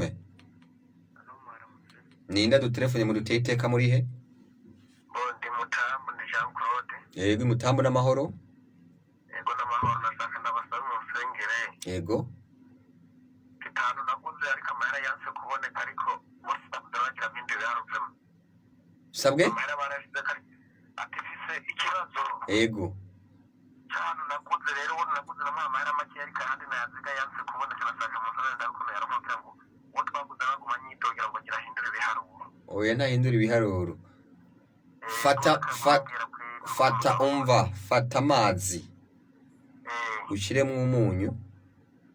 Uca ukaraba ubunyene. Uzashinga intahe ubutaha. Yesu aguhezagire, Yesu akurire neza mu izina rya Yesu Kristo. Ngo mwubahe abavugishwa, mwubahe n'ivyo bavuga mu izina rya Yesu Kristo. Kaze rero umwanya n'umwanya uraza kubona igitangaza ku buzima bwawe mu izina rya Yesu Kristo mu Nazareti. Uraza kumva agakuru keza ku buzima bwawe. Alo shalom. Nestor wagarutse.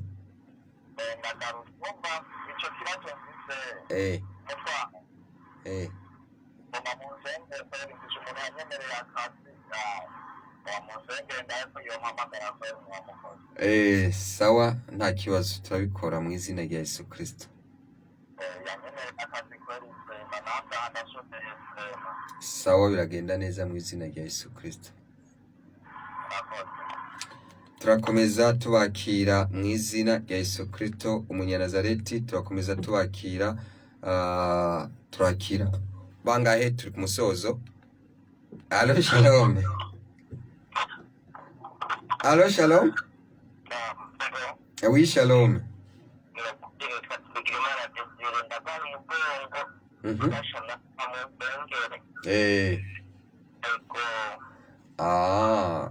Uri hehe none Gadesi? Uri hehe udutelefone uri? None ni woza ku rusengero vraiment ugende byarangiye byose tukarangize. Okay, nywa inusu y'amazi kirahuri sefini. ikirahure amazi agaragara Sefine, hari imbaraga z'umuzuko zigukorera igitangaza live. amen amen. Karibu rero Yesu Kristo agure neza, karibu Yesu Kristo aguhereze umugisha. Turi ku musozo turarangije, ariko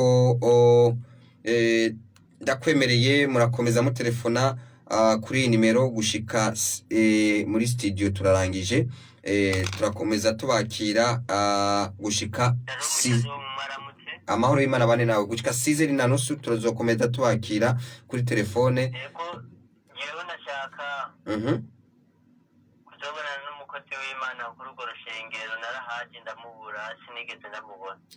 Karibu uzoza ryari? Karibu witwa nde? Uzoza ryari? Uzoza ku gatatu w'indwiza?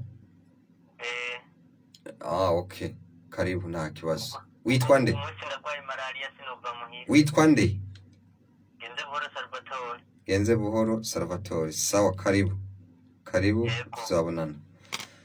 Yesu Kristo abagire neza. Murindire gato tukurotire kuri radio, tubasezere kuri radio, turabahereza iminota 30 gushika 6:30 mukomeza mu dutelefona tubadresa. Karibu, ndavuze ngo amahoro y'Imana bane namwe, umugisha w'Imana babeko. Yesu Kristo abagire neza, Yesu Kristo abayica umutima wanyu wipfuza. Turaza gusubira 3:30 ku bakine mubonano ku mashuri turabashimwa mu Kigobe. 4 amasengesho azabatanguye. Ndavuze ngo shalom shalom shalom.